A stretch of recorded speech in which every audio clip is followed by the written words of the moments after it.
Shalom, Om Swastiastu, Namo Buddhaya, salam kebajikan untuk kita semua.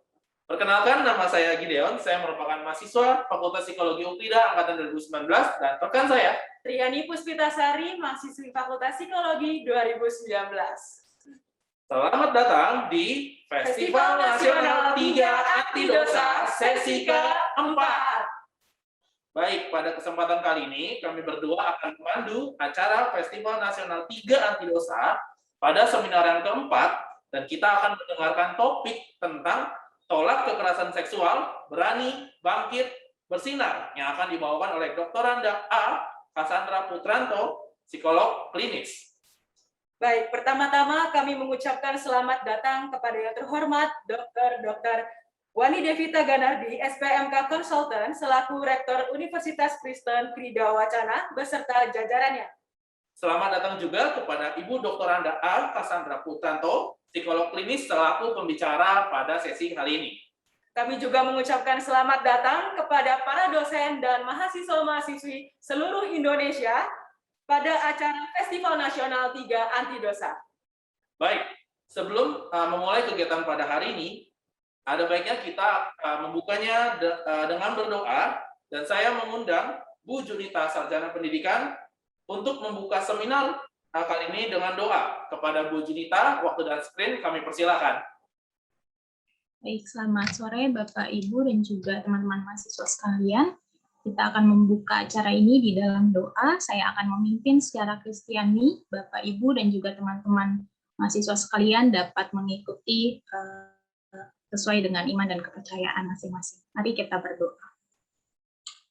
Tuhan Allah kami yang baik, kami sungguh bersyukur ya Tuhan kalau pada sore hari ini Tuhan boleh kembali lagi memberikan kami kesempatan untuk kami boleh belajar bersama-sama melalui webinar hari ini ya Tuhan. Kiranya Tuhan yang memberkati. Secara khusus kami juga bersyukur untuk Ibu Cassandra yang boleh menjadi narasumber pada webinar sore hari ini. Kiranya Tuhan yang memimpin dan memberkati beliau, memberikan hikmat di dalam beliau menyampaikan setiap materi pada sore hari ini ya Tuhan. Dan kiranya setiap materi yang boleh disampaikan, yang boleh kami dengar bersama, itu juga boleh menjadi berkat, boleh menjadi bermanfaat ya Tuhan, berguna bagi setiap kami yang mendengarnya. Secara khusus di dalam kami menyikapi juga ya Tuhan setiap kasus-kasus kekerasan seksual yang terjadi di tengah-tengah bangsa kami ya Tuhan. Kami menyerahkan seluruh rangkaian acara webinar ini dari awal hingga akhirnya ke dalam tangan Tuhan, biarlah Tuhan yang memimpin dan memberkatinya. Di dalam nama Tuhan kami telah berdoa. Amin. Kembali. Baik, terima kasih kami ucapkan kepada Ibu Junita, Sarjana Pendidikan, yang telah memandu kita dalam doa pembuka. Dimohon kepada Bapak, Ibu, dan teman-teman sekalian untuk tidak mematikan kameranya ya. Betul sekali. Betul, karena pada saat ini kita akan masuk ke inti acara webinar kita yang mengangkat topik tolak kekerasan seksual 3B, Triani. Apa itu 3B? Wah, berani, bangkit, bersinar, yang akan dibawakan oleh Dr. Anda A. Cassandra Putranto, psikolog klinis. Dan Triani tahu nggak sih? Apa itu beliau? Beliau ini, Bu Cassandra, itu bukan cuma psikolog klinis. Wah. Bu Cassandra juga psikolog forensik. Wah, keren banget ya. Selain itu, Bu Cassandra juga lulusan dari Universitas Indonesia dan juga founder dari Attitude Achievement for Titanium Generation. Dan satu lagi nih yang gak kalah menarik. Bu Cassandra ternyata katanya bisa nyanyi. Wow. Waduh, udah keren banget ya. Sudah tidak diragukan lagi kompetensi beliau, dan tentu saja beliau juga punya ketertarikan yang tinggi terhadap isu-isu kekerasan seksual. Sangat luar biasa untuk topik hari ini ya. Betul, teman-teman. Jadi pastikan teman-teman sekalian menyimak, fokus agar kita semua dapat sesuatu yang berharga dan insight dari seminar pada sore hari ini. Iya, Gideon, nggak kalah lagi deh. Kita akan dipandu oleh Ibu Olvin Wilsyari Ruma, Sarjana Ekonomi, Magister Manajemen, selaku Kepala Unit Pengembangan Materi dan Inovasi Pembelajaran. Beliau juga memiliki suara yang mantap sekali ya. Boleh diadu. Oke, baik. Kepada Ibu Olvin Wilsyari Ruma, Sarjana Ekonomi, Magister Manajemen, waktu dan screen kami persilakan. Baik, terima kasih MC yang sangat semangat sekali sejak membuka acara di hari ini. Dan juga kalau memuji jangan berlebihan ya. Terima kasih untuk waktu yang diberikan kepada kita karena kita bisa bersama berdiskusi. Kepada Triani dan Gideon, terima kasih banyak. Saya menyambut sekali lagi dengan hormat yang terhormat kepada Ibu Dr. Anda A. Cassandra Putranto, psikolog klinis yang sudah sejak jam 3.30 sudah standby di waiting room, rekan-rekan mahasiswa. Salah satu contoh yang bisa kita jadikan motivasi untuk kita semua bahwa menghargai waktu adalah salah satu kunci kesuksesan yang bisa kita terapkan dalam kehidupan kita. Izinkan saya membacakan CV Ibu Cassandra yang setelah saya baca, pertama kali saya terima, saya memahami setiap karya beliau, saya menghabiskan kurang lebih 34 menit rekan-rekan mahasiswa untuk benar memahami karya yang Bu Cassandra sudah lakukan sepanjang beliau berkarya, rekan-rekan. Tapi izinkan saya membacakan beberapa kesimpulan dari CV yang saya sudah baca. Yang pertama, betul sekali yang tadi sudah disampaikan Triani dan Gideon bahwa beliau lulus dari Fakultas Psikologi Universitas Indonesia, lalu yang berikutnya mengikuti berbagai kursus dan sertifikasi, lalu memiliki pengalaman praktek psikologi, hadir sebagai pakar di berbagai TV dan media.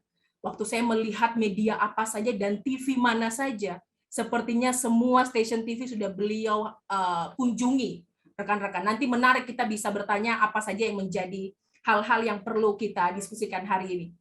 Lalu berikutnya adalah dari 2002 sampai dengan sekarang beliau sebagai saksi ahli psikologi forensik untuk pemeriksaan saksi, korban, dan tersangka. Lalu 2003 sampai 2005 pernah menjabat sebagai kepala di Badan Narkotika Provinsi DKI Jakarta.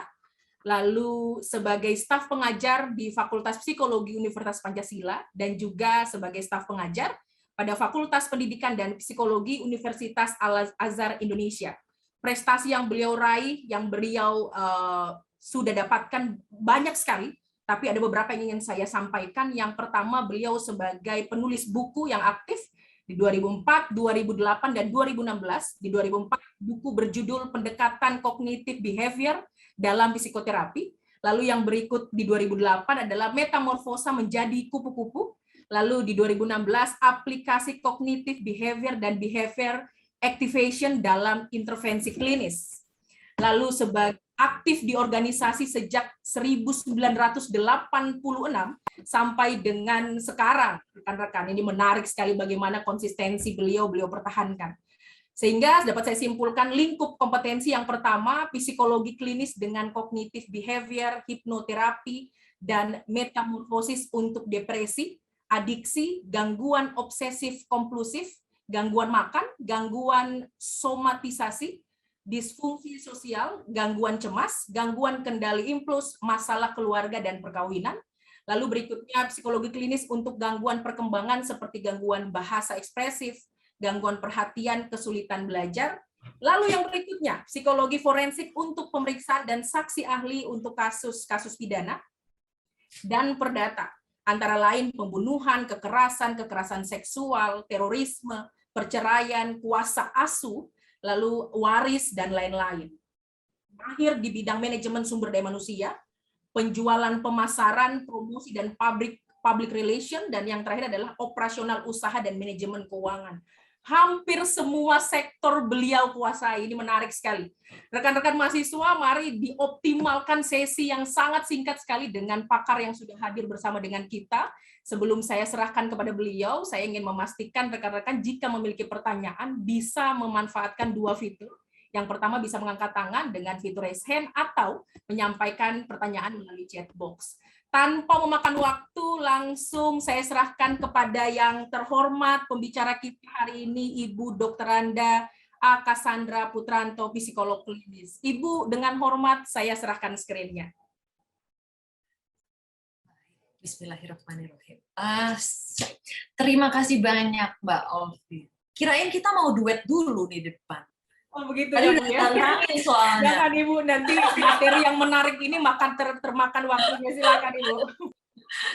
Kan boleh aja ya kalau kita bikin I can share you the world. Nah, tinggal disambung Mbak Olvi. shining, shivering, splendid. Tell me, princess, now when did you last had your heart decide? Udah Saya segitu aja. sudah merinding duluan ya sebelum saya menyambung bait dari kalimat itu. Ibu.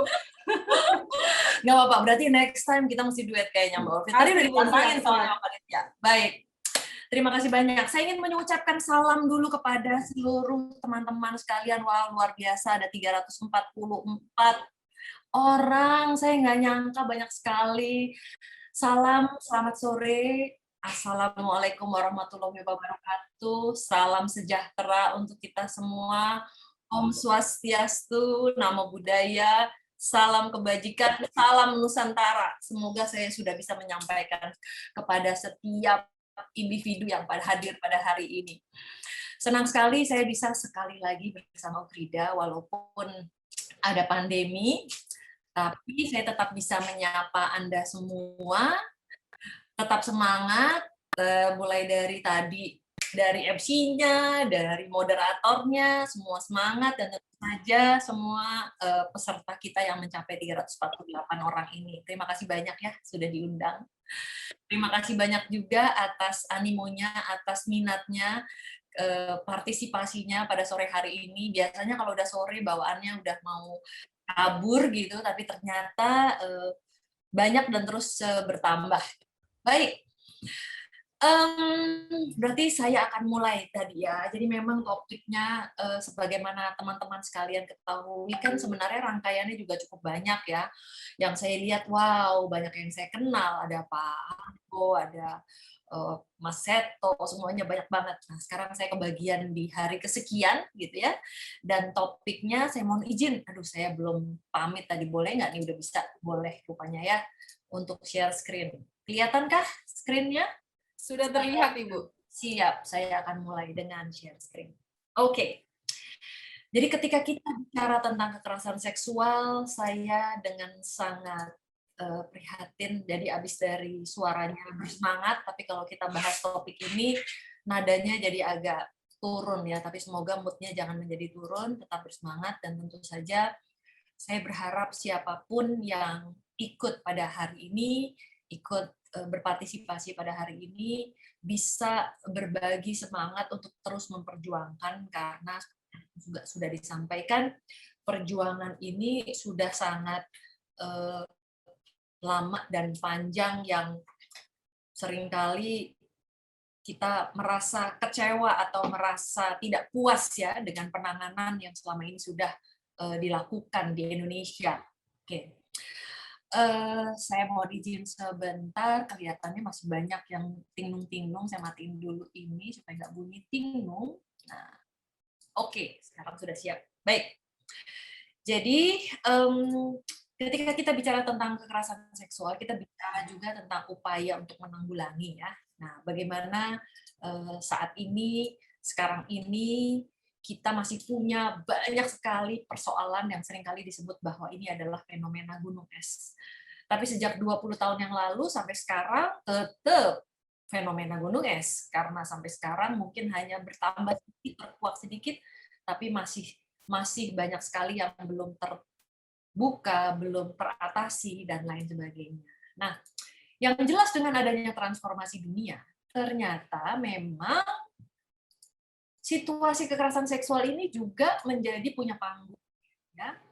Ketika kemajuan teknologi menjadi sarana untuk bisa meningkatkan kekerasan seksual ini dalam bentuk modusnya mereka itu, mereka bisa meraih, mencapai, membuka akses bagaimana anak-anak dan perempuan di Indonesia kemudian bisa mendapatkan kontak gitu ya, atau diperoleh kontaknya gitu ya. Ini kemarin juga saya sempat diminta atau diwawancara oleh seorang jurnalis yang menyatakan bahwa ternyata banyak sekali data-data anak di Indonesia bocor. Nah, ketika data-data mereka bocor, ya, ini tentu saja menjadi sebuah hal yang harus kita waspadai, karena ketika data mereka bocor, diketahui rumahnya di mana, diketahui identitas mereka bagaimana, aksesnya dan lain sebagainya, tentu memudahkan para predator itu untuk menghubungi, mengontak, dan akhirnya membuka akses. Nah, inilah transformasi dunia di salah satu titik bisa sangat bermanfaat, tetapi ada bagian-bagian yang juga membuat kita terancam, begitu ya. Dan memang banyak kejahatan yang dimulai dari internet tersebut, mulai dari mereka menghubungi dan bagaimana mereka menggrooming, ya, menggrooming para anak-anak dan bahkan juga perempuan yang bahkan juga dewasa mungkin seringkali juga ada terbuai, terbujuk sehingga akhirnya bisa menjadi korban. Nah, kemudian yang berikutnya adalah bahwa keluarga seringkali saya sebut adalah produk dari pabrik manusia. Nah, bagaimana keluarga ini menghasilkan anak-anak yang kita harapkan tumbuh sehat dan tentu saja jangan sampai menjadi korban, apalagi menjadi pelaku. Nah, lalu kemudian kita ketahui ketika kita bicara tentang kekerasan seksual, ternyata kekerasan seksual itu tidak hanya satu bentuk ya, tapi merupakan sebuah kontinum yang cukup panjang, dimulai dari penyalahgunaan seksualnya sampai serangan. Nah, bagaimana serangan seksual itu sangat berpengaruh pada seseorang, sementara yang kita ketahui sekali gitu ya, mulai dari penyalahgunaan gitu ya, lalu sampai kepada sexual abuse, sampai kekerasan, sampai pada kejahatan. Nah, sementara kita tahunya sekarang di Indonesia ini kan kekerasan, tapi bagaimana bahwa itu merupakan sebuah serangan, bahwa itu merupakan sesuatu yang tidak menyenangkan. Nah, akhirnya saya mencoba untuk juga menguraikan di kita, saya pilihkan untuk punya definisi, mulai dari mana sih yang jelas ketika ada perilaku berkonotasi seksual, dilakukan secara sepihak, tidak diharapkan, yang menimbulkan reaksi-reaksi seperti ini. Tapi ternyata reaksi yang muncul tidak hanya reaksi yang ini, ada juga reaksi yang kelihatannya senang, kelihatannya mungkin tidak sadar. Ya, ketika saya menyusun pedoman bersama dengan Kementerian Kesehatan dibahas, ini selalu ada yang dibahas harus ada reaksi-reaksi negatif. Padahal ternyata ada korban-korban yang tidak sadar. Nah, ketika korban tidak sadar, tidak menolak, dan bahkan membiarkan, bahkan ada yang sudah berlangsung lama, mereka tetap tidak berani untuk bicara, mulutnya bagaikan dijahit. Nah, mereka seringkali bisa berada di dalam sebuah hubungan yang mengandung kekerasan, tetapi mereka tidak sadar, mereka tidak menolak, mereka tidak mengenali bahwa itu adalah sebuah kejahatan, mereka seringkali menilai bahwa itu adalah suatu hal yang ya sudahlah, nggak apa-apa, yang penting saya disayang. Gitu, ya. Ada beberapa korban-korban bahkan predator terhadap anak-anak ini gitu ya, anak-anak ini malah bertanya ketika korbannya ditangkap polisi, aduh kenapa ditangkap, dia mah baik, kenapa baik? Iya soalnya suka mandiin aku, suka nyuapin aku, baik deh, tapi kan kamu digini-gini, ya udahlah nggak apa-apa daripada nggak ada yang merhatiin aku. Nah ya, apalagi anak-anak di usia yang masih muda. Oke. Dari mulai pelecehan seksual yang paling kecil ya, penyalahgunaan, pelecehan seksual itu masuk kategori sexual abuse kan. Ketika terjadi ada kontak seksual dengan anak, mulai dengan 3 kondisi, ada perbedaan usia yang cukup besar ya. Biasanya kalau sudah mulai kita sebut pedofilia itu adalah kalau bisa ada perbedaan usia yang lebih dari 5 tahun, berarti sudah masuk. Bisa jadi 17 sama 12. Nah, apalagi yang 30 sama di bawah 18. Nah, ketika pasangan berada di dalam posisi otoritas, hubungan pengasuhan dengan anak, itu juga sudah merupakan sebuah pelecehan. Kemudian tindakan yang menggunakan kekerasan dan budaya, apalagi kalau sudah mulai ada istilah grooming. Atau kalau di Australia ada sebuah undang-undang yang baru disahkan, itu namanya Charlie's Law. Charlie's Law ini kejadian adalah ketika korban bernama Charlie itu dibujuk, di-grooming, disetel, diatur, supaya dia tidak sadar pelan-pelan membangun ketergantungan kepada pelaku, dan dia tidak sadar bahwa itu adalah sebuah kekerasan. Dan akhirnya, ya kemudian terjadilah kekerasan tersebut, dan dia pun menjadi terjerat di dalam sebuah hubungan yang mengandung kekerasan dan bahkan tidak bisa keluar. Nah, di Australia itu sudah ada Charles Law yang menyebutkan bahwa segala tindakan yang sudah mulai membujuk, merayu, mengirimkan suatu video, foto atau apapun untuk grooming atau shaping atau apapun itu sudah kena undang-undang. Di Indonesia belum ada. Ya. Jadi seringkali harus ada betul-betul kekerasan seksual seseorang. Itu pun ketika sudah jelas ada korbannya. Kesulitan kami dari psikologi forensik pun juga seringkali bukti bahwa pelaku adalah si A dan bukan si B siapa. Kalau ternyata tidak ada bukti-bukti forensik yang betul-betul membuktikan bahwa si pelaku itu adalah pelaku yang memang yang ini bukan yang sana, ya.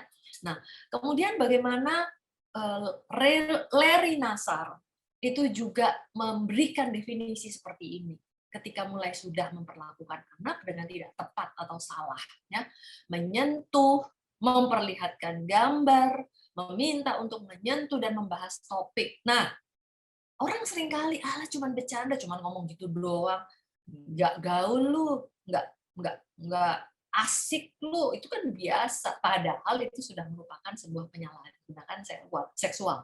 Nah, ini yang harus kita tanamkan di komunitas kita, di masyarakat Indonesia, disampaikan juga sebagai sebuah psikoedukasi bahwa itu adalah suatu hal yang tidak tepat. Kedatangan seorang ahli forensik untuk menyampaikan sini seringkali juga hakimnya masa sih kalau belum dimasukkan di dalam sebuah undang-undang, tentu belum. PR buat kita juga adalah untuk mengesahkan RUU penghapusan kekerasan seksual itu yang kemarin sudah di-drop, nah harus diadakan lagi. Kenapa? Karena itu jadi terlalu sulit, banyak yang menolak, banyak yang tidak setuju. Karena apa? Karena memang ada beberapa hal yang dianggap sensitif, misalnya pernikahan usia dini, kemudian kekerasan di dalam perkawinan. Nah, ini seringkali akhirnya mereka atau siapapun yang tidak menolak, berarti mereka adalah pendukung. Ya. Belum lagi beberapa waktu yang lalu kita tahu seorang pelaku baru dibebaskan, lalu kemudian membuat glorifikasi begitu rupa yang didukung oleh media formalnya. Yang bersangkutan mungkin tidak tahu, tetapi kemudian dibuatlah semacam comeback gitu ke dunia entertainment. Nah, tentu saja harus vokal. Gitu. Vokalnya bagaimana menyampaikan bahwa di seluruh dunia itu kasus kejahatan seksual itu sangat tinggi untuk bisa menghasilkan kembali atau membuat pelaku itu melakukan lagi. Tingkat re-experiencing-nya tinggi sekali. Ya. Bagaimana ketika pelaku kekerasan seksual itu bebas.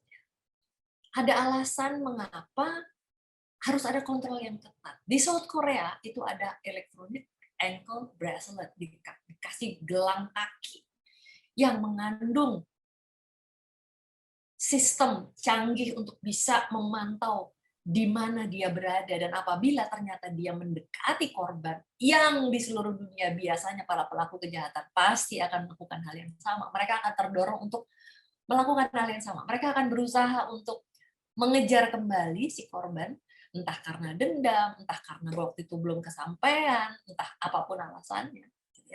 Sehingga diperlukanlah ini yang namanya electronic ankle bracelet. Dan saya juga harus menyampaikan bahwa Indonesia sudah mulai mempertimbangkan adanya ini. Tetapi tidak bisa kita lakukan kalau belum ada dasar undang-undangnya. Karena seringkali juga ada yang seringkali menyebutkan bagaimana dengan hak asasi manusia. Yang harus kita juga sampaikan, bagaimana dengan hak asasi manusia korbannya. Jangan hanya mikir tentang pelakunya, begitu ya. Tapi tentu saja harus kita pertimbangkan dengan baik. Nah, lalu kemudian assault ya, yang berupa serangan gitu ya. Bagaimana ada serangan, korban tidak menyetujui dan menolak. Belum kemudian juga ada istilah lagi pencabulan begitu. Kalau di Indonesia istilah pencabulan juga masuk di dalam kriteria undang-undang yang berlaku. Ya. Tapi sekali lagi, yang perlu kita betul-betul tekankan kategori pelanggaran seksual itu apa saja sih? Nah, yang jelas segala perilaku yang dilakukan baik dengan paksaan atau tanpa paksaan. Nah, seringkali dianggap kalau nggak paksaan berarti bukan. Itu suka sama suka, berarti bukan, nggak bisa. National Incident Based Reporting System menyebutkan pelanggaran seksual bisa menjadi paksa dan tidak paksa. Tapi yang jelas tanpa konsen, ya kan? Tanpa konsen, tanpa disadari. Oke. Kemudian kekerasan seksual terhadap anak. Nah, ini yang paling parah ya. Bagaimana anak sebelum batas usia tertentu gitu ya. Nah, persoalannya kembali lagi selama 20 tahun terakhir yang perlu saya sampaikan di dalam kriteria kekerasan seksual terhadap anak ini bahwa korbannya di bawah 18 tahun gitu kan. Bahkan anak yang belum lahir pun juga sudah masuk dalam klasifikasi anak di bawah umur kalau menurut Ibu Noviana tahun 2015 ini. Nah, yang memprihatinkan adalah selama 30 tahun terakhir, ternyata pelaku kekerasan terhadap anak juga adalah anak. Kita berkaca dari kasus di Bengkulu, dan di berbagai tempat, yang baru saja kemarin juga terjadi adalah pelakunya masih di umur 17 terhadap anak umur 4 tahun, gitu ya. Lalu kemudian tingkat viktimisasi atau viktimasinya juga tinggi, ya. Ini data laporan KPAI, ya, bagaimana viktimasi ini membuat para korban menjadi korban sekali lagi dan sekali lagi, bahkan ada yang sudah mendapat perlindungan di rumah aman, ternyata mendapatkan kekerasan di rumah aman juga, ya. Bagaimana 1 dari 3 wanita berusia 15 sampai 64 pernah mengalami, dan itu yang ketahuan. Kalau yang nggak ketahuan, bagaimana ternyata kemudian mereka punya masalah, mereka punya kondisi-kondisi psikologis yang khas, yang ternyata ini kayaknya ada riwayat, benar ternyata ada riwayat. Karena yang bersangkutan menunjukkan ciri-ciri khas sebagai trauma, orang yang mengalami trauma. Baik post-traumatic stress disorder ataupun kompleks post-traumatic stress disorder. Nah, lalu kemudian bagaimana undang-undang di Indonesia? Yang jelas ada KUHP ini. Dengan ancaman, dengan kekerasan, itu memaksa seseorang untuk melakukan perbuatan cabul, ada hukumannya. Paling lama 9 tahun. Nah, ini problem. Kita bisa, wah hebat nih paling lama. Pernyataannya dari sisi fakta seringkali minimal semua kenanya. Nggak ada kata minimal, ini bisa 1,5 tahun, ya kan, 2 tahun, begitu. Nah, ini selalu paling lama, gitu kan.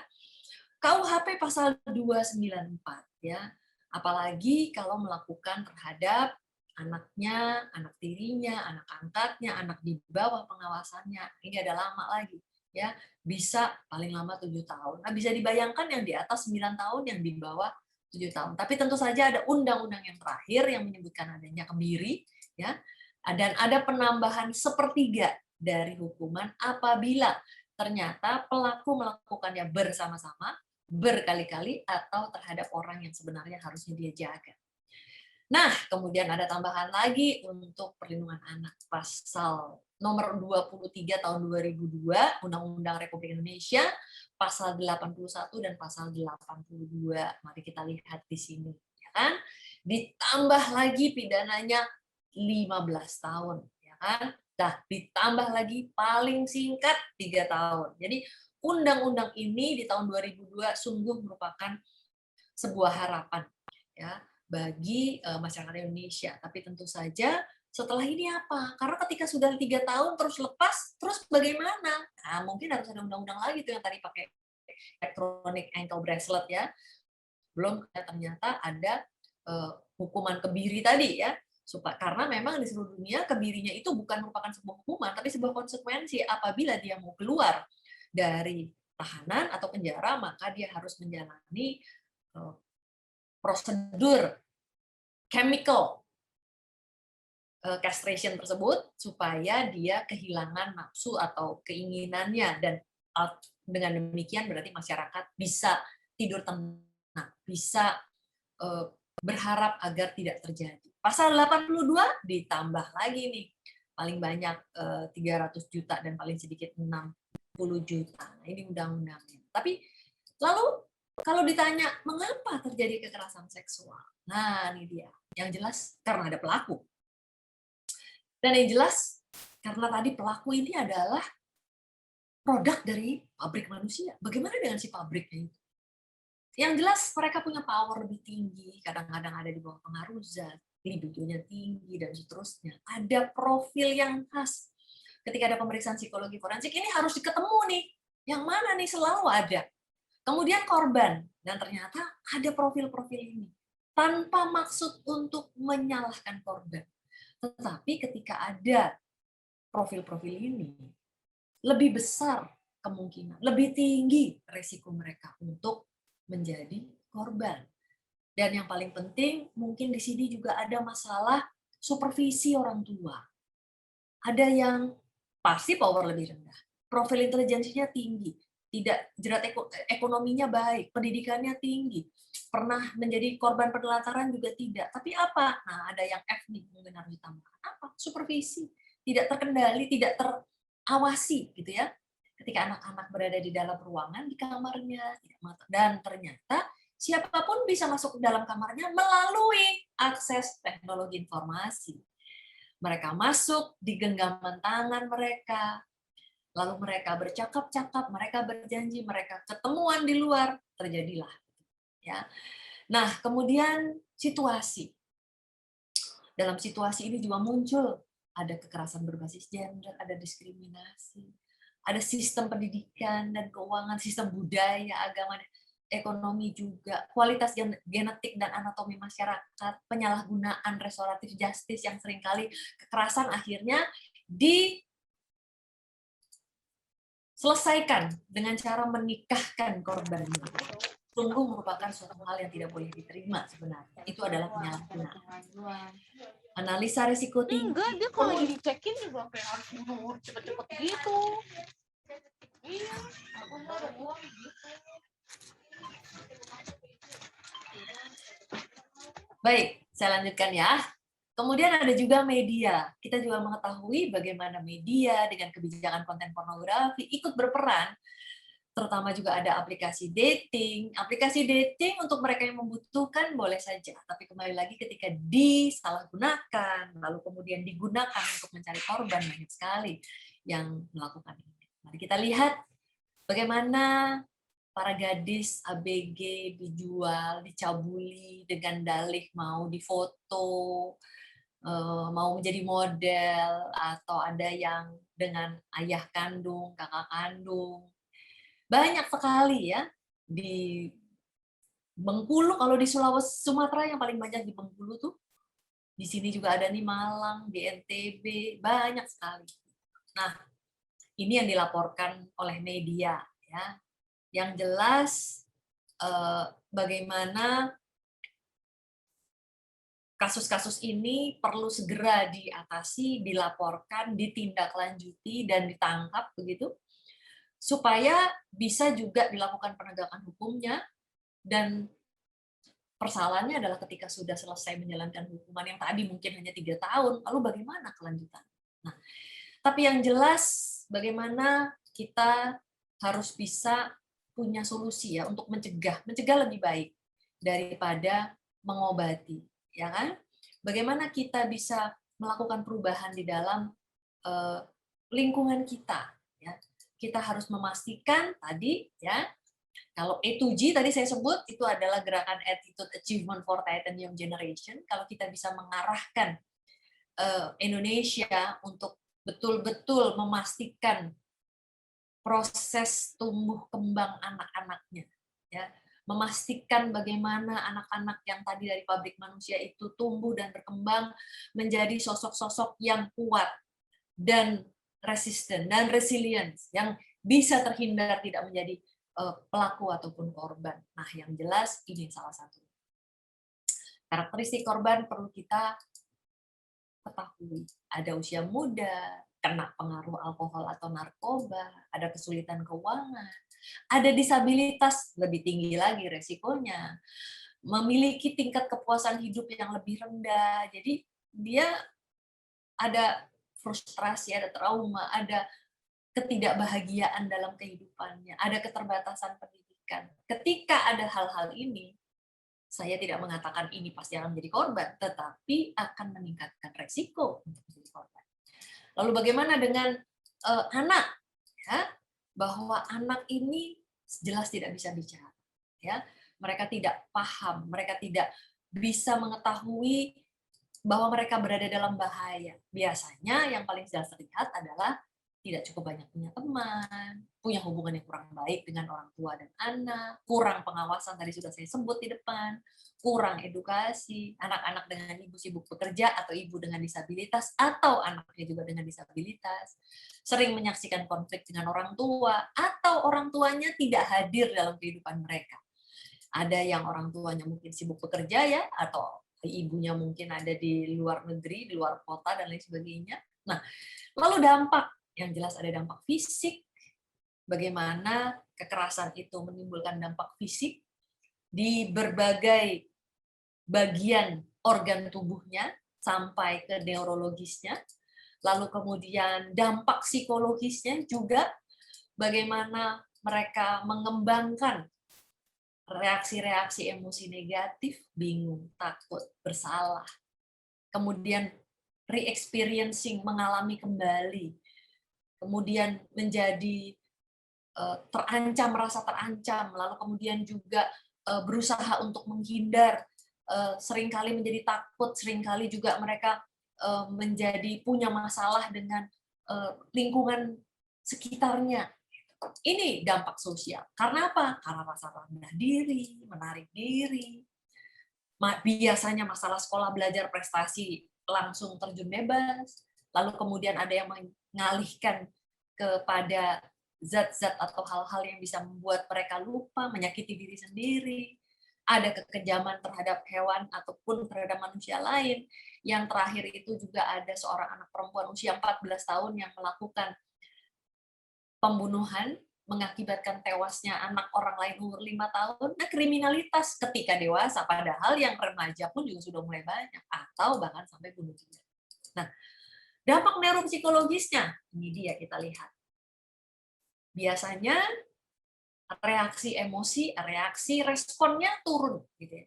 Kalau misalnya kita tanya, atau siapa di sini yang mau makan bakso, atau kita kasih tawaran yang menyenangkan, semua akan bilang saya. Tapi biasanya mereka akan responnya agak lama. Kalau di dalam psikologi, kita menghitung waktu reaksi ini meningkat tinggi. Ya. Lalu ada ini, disfungsi pada CA2, bagian kecil berbentuk kuda laut, hipokampus lobus temporal, yang memang bertanggung jawab terhadap seluruh faktor-faktor yang tadi disebutkan. Bagaimana konsentrasi mereka juga jadi terganggu, mengganggu memori mereka, mengganggu emosional, mengganggu fungsi mereka ke depan. Nah, kebetulan saya melakukan semacam survei kecil, penelitian kecil. Ternyata terhadap bagaimana persepsi dan pendapat masyarakat, terutama masyarakat khusus, baik umum dan khusus tentu saja. Tapi masyarakat khusus ini adalah masyarakat yang terlibat tidak hanya sebagai korban atau mungkin sebagai pelaku atau korban pelaku, tetapi lebih kepada para pekerja sosial dan psikolog yang dilibatkan. Bagaimana para tokoh-tokoh yang memperjuangkan penegakan hukum terhadap kasus-kasus kejahatan kekerasan seksual menjalani dan mengalami sendiri apakah proses penegakan hukum di Indonesia itu berhasil dan ditangani dengan baik, ya, mulai dari KDRT, perceraian, kekerasan seksual, kekerasan hak asuh anak, kejahatan cyber, kesetaraan gender, usia dewasa, terus ternyata hasilnya seperti ini. Ternyata sebagian besar meyakini bahwa dukungan medis, spiritual, psikologis, dan sosial masih kurang, masih tidak cukup untuk kebutuhan korban. Seringkali korban itu tidak bisa memperoleh haknya. Padahal kita ketahui, sekali lagi, lulus dari fakultas psikologi, ataupun bukan non-psikologi yang mungkin tertarik untuk terjun di dunia ini, apalagi kalau fakultas hukum, ya. Nah, atau mungkin kedokteran, pokoknya saya mau berjuang di bidang anti kekerasan seksual atau penegakan hukum terhadap kekerasan seksual. Nah, berarti kan Anda bisa menambah jumlah ini, ya. Saya berharap Ukrida bisa juga menghasilkan produk lulusan-lulusan yang berintegritas tinggi, gitu ya, yang punya passion yang tinggi. Nah, menambah jumlah orang-orang ini sangat dibutuhkan, terutama di Jawa Timur, Jawa Barat, dan sangat memprihatinkan Jakarta. Ternyata teman-teman kita yang menjalani survei menyebutkan di Jakarta masih kurang. Ternyata nggak ada nih. Kalaupun ada, mungkin harganya tidak terjangkau. Berikutnya, sebagian besar korban kekerasan dan kekerasan seksual jauh kurang mampu dan tidak mampu menjamin keamanan dan keselamatan fisik mental selama berada di rumah sakit dan selama proses hukum. Baik di Jawa Timur, Jawa Barat, Jakarta lagi-lagi, dan Nusa Tenggara Timur. Ini adalah 4 wilayah yang dianggap masih tidak terjamin keamanannya, terutama tadi yang sudah saya sebut, ketika mereka sedang di rumah sakit mengalami lagi kekerasan. Ketika mereka sedang di rumah aman, mereka mengalami kekerasan justru oleh orang yang harusnya melindungi mereka. Dan selama proses hukum menjadi tidak aman. Kenapa? Ternyata mereka mendapat ancaman. Nah, yang paling banyak di sini.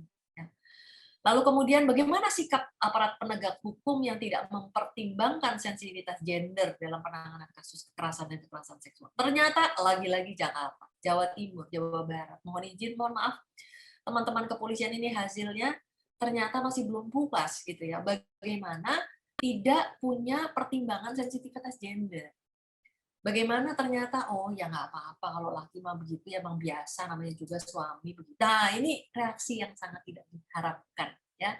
Membiasakan, menerima, menganggap hal itu wajar. Nah, kemudian ini sebagian besar penanganan kasus kekerasan seksual. Nah, ini ternyata yang bagus nih. Ternyata yang peduli itu yang mana? Ini dia pemenangnya. Jawa Timur, Jawa Barat, Nusa Tenggara Timur. Ya. Ternyata bapak-bapak kepolisian di Jawa Timur, Jawa Barat, dan Nusa Tenggara Timur itu kepeduliannya lebih tinggi. Ketika para partisipan survei itu mereka berada di sini, mereka bilang, wah kalau di sini oke. Nah, intervensi, nah ini kurang efektif. Yang paling tidak efektif di mana? Lagi-lagi DKI Jakarta pemenangnya. Sedih. Saya juga ada di Jakarta, saya juga bingung. Kenapa? Psikolog klinisnya banyak, teman-teman LSM juga banyak, tetapi sekali lagi mungkin memang karena kasusnya juga banyak sekali. Dan persoalannya adalah satu hal yang harus ditekankan. Psikolog klinis nggak bisa jalan-jalan menawarkan jasa, sini, ayo saya dampingi, nggak bisa. Psikolog forensik juga nggak bisa. Kalau kita tidak mendapatkan akses, kalau kita tidak mendapatkan penunjukan, nggak boleh kita nawar-nawarin diri gitu. Ya kan? Lalu kemudian ini ada lagi intervensi. Nah, saya berbangga hati bahwa ternyata CBT, BT, Behavior Therapy, dan Community Based Treatment dianggap sangat bermanfaat dan dapat diterapkan. Sekali lagi di sini nih yang banyak. Teman-teman Jawa Timur, Jawa Barat, Jakarta cukup banyak ya, tapi tetap sekali lagi harus perlu akses. Lalu kemudian juga Nusa Tenggara Timur, dan proses pemulihan fisik ini juga dianggap cukup mampu ya. Artinya teman-teman pekerja sosial dan dari Kementerian Sosial bekerja keras di sini. Ya, hasilnya terlihat di hasil ini. Kalau tadi kurang puas dengan penanganan kepolisian dan lain sebagainya, atau bukan dengan penanganan intervensi, ya, tapi kita yang psikolog nggak bisa maju kalau tidak terbuka, harus dibuka, harus diberikan akses untuk itu. Tapi kelihatannya teman-teman Kementerian Sosial nih atau yang di LSM ini mendapatkan kredit, ya. Nah, lalu kemudian setiap petugas yang terlibat dalam penanganan pelaku kekerasan seksual dinilai kurang kompeten. Nah, lihat lagi-lagi. Ternyata ada di wilayah-wilayah ini yang tidak kompeten. Dan jelas kesimpulannya, kalau secara keseluruhan puas nggak sih?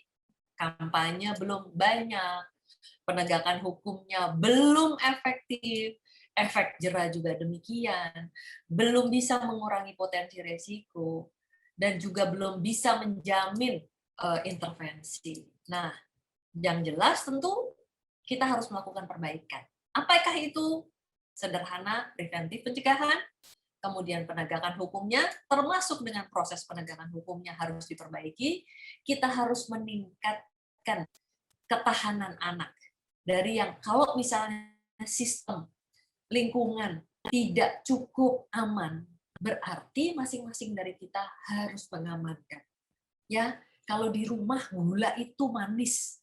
Yang manis-manis kita lindungi dari semut. kita masukkan dalam stoples tertutup rapat. Ya. Mengapa anak-anak kita tidak kita lindungi? Ya. Bukan anak-anak kita masukkan stoples, tapi tentu saja harus kita lindungi mereka dari potensi-potensi resiko.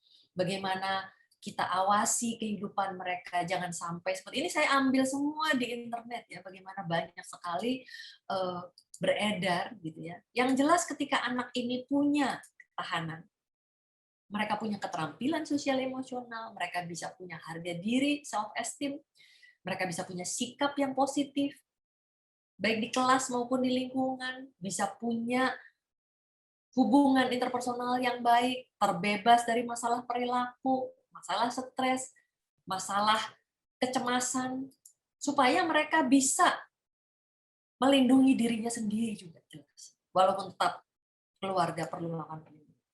Apa yang terjadi di rumah akan juga bisa direfleksikan di sekolah. Jadi bagaimana selanjutnya? Yuk, fenomena yang ada, ya kan? Pak Waskito ini udah bilang dari tahun 2008, peran keluarga itu penting, terutama dalam membantu pemulihan, ya. Apalagi juga pencegahan pastinya. Pemerintah bertanggung jawab melindungi warganya dari korban kekerasan seksual. Saya setiap kali ketemu anggota DPR, ayo kapan itu? Undang-undang penghapusan kekerasan seksual terhadap anak dan perempuan terutama. Mareta tahun 2016 menyatakan lemahnya penegakan hukum menyebabkan meningkatnya kasus-kasus kekerasan. Pelaku perlu menerima hukuman yang sesuai, korban perlu mendapatkan perawatan dan perlindungan ekstra. Bagaimana Kementerian Sosial menyediakan waktu 3 bulan untuk pemulihan, tapi setelah 3 bulan terus gimana? Nah, ini juga harus ada pemikiran. Masyarakat juga berperan penting. Saya berharap teman-teman sekalian pada hari ini juga mohon ikut berperan. Yang paling penting juga bagaimana ibu yang berpendidikan, yang bisa memberikan edukasi, mengawasi anak. Ketika ibu kurang pendidikan, kalau lulusnya cuma SD, bagaimana dia bisa mengajar anak begitu ya, SMP misalnya, atau terus kemudian dia punya masalah ekonomi juga, atau kemudian dia juga punya masalah perkawinan, anaknya jadi sibuk sendiri, anaknya jadi tidak terpantau, apalagi kalau kemudian bercerai karena kondisi mental ibu. Nah, penting sekali nih kondisi mental ibu untuk bisa menghindarkan hal-hal ini, karena ibu tugasnya adalah jangan cemas dan depresi sendiri, tetapi harus bisa melindungi. Yang jelas kesehatan mental ibu dan remaja itu ternyata ada kaitannya, ya. Maaf, bagaimana seorang ibu yang memiliki mental bermasalah akan juga punya masalah mental pada anak remaja. Ayah juga sama pentingnya. Bagaimana ayah mengajarkan nilai-nilai maskulinitas yang positif, ya, bukan yang negatif, bukan yang melakukan kekerasan, tetapi justru yang bisa melindungi, karena sekali lagi konon ya kita meyakini dan kita sangat percaya juga ditanamkan di dalam agama, perempuan dibentuk dari tulang rusuk kan harus dilindungi, bukannya untuk dipukuli gitu kan, bukan untuk disakiti. Bagaimana para ayah itu bisa mengasuh, menanamkan nilai-nilai positif, menjadi panutan, memberikan dukungan-dukungan finansial yang memang dibutuhkan. Nah, untuk itu kita perlu transformasi pola menjadi orang tua. Persoalannya, seringkali tadi yang saya sebut, orang tua tidak siap, orang tua juga mungkin punya masalah, kemudian bercerai, kemudian tidak mengawasi anak-anaknya. Nah, anak-anak ini kemudian bisa berpotensi resiko menjadi korban atau menjadi pelaku. Nah, E2G sebagai solusi, ini yang tadi saya sebut.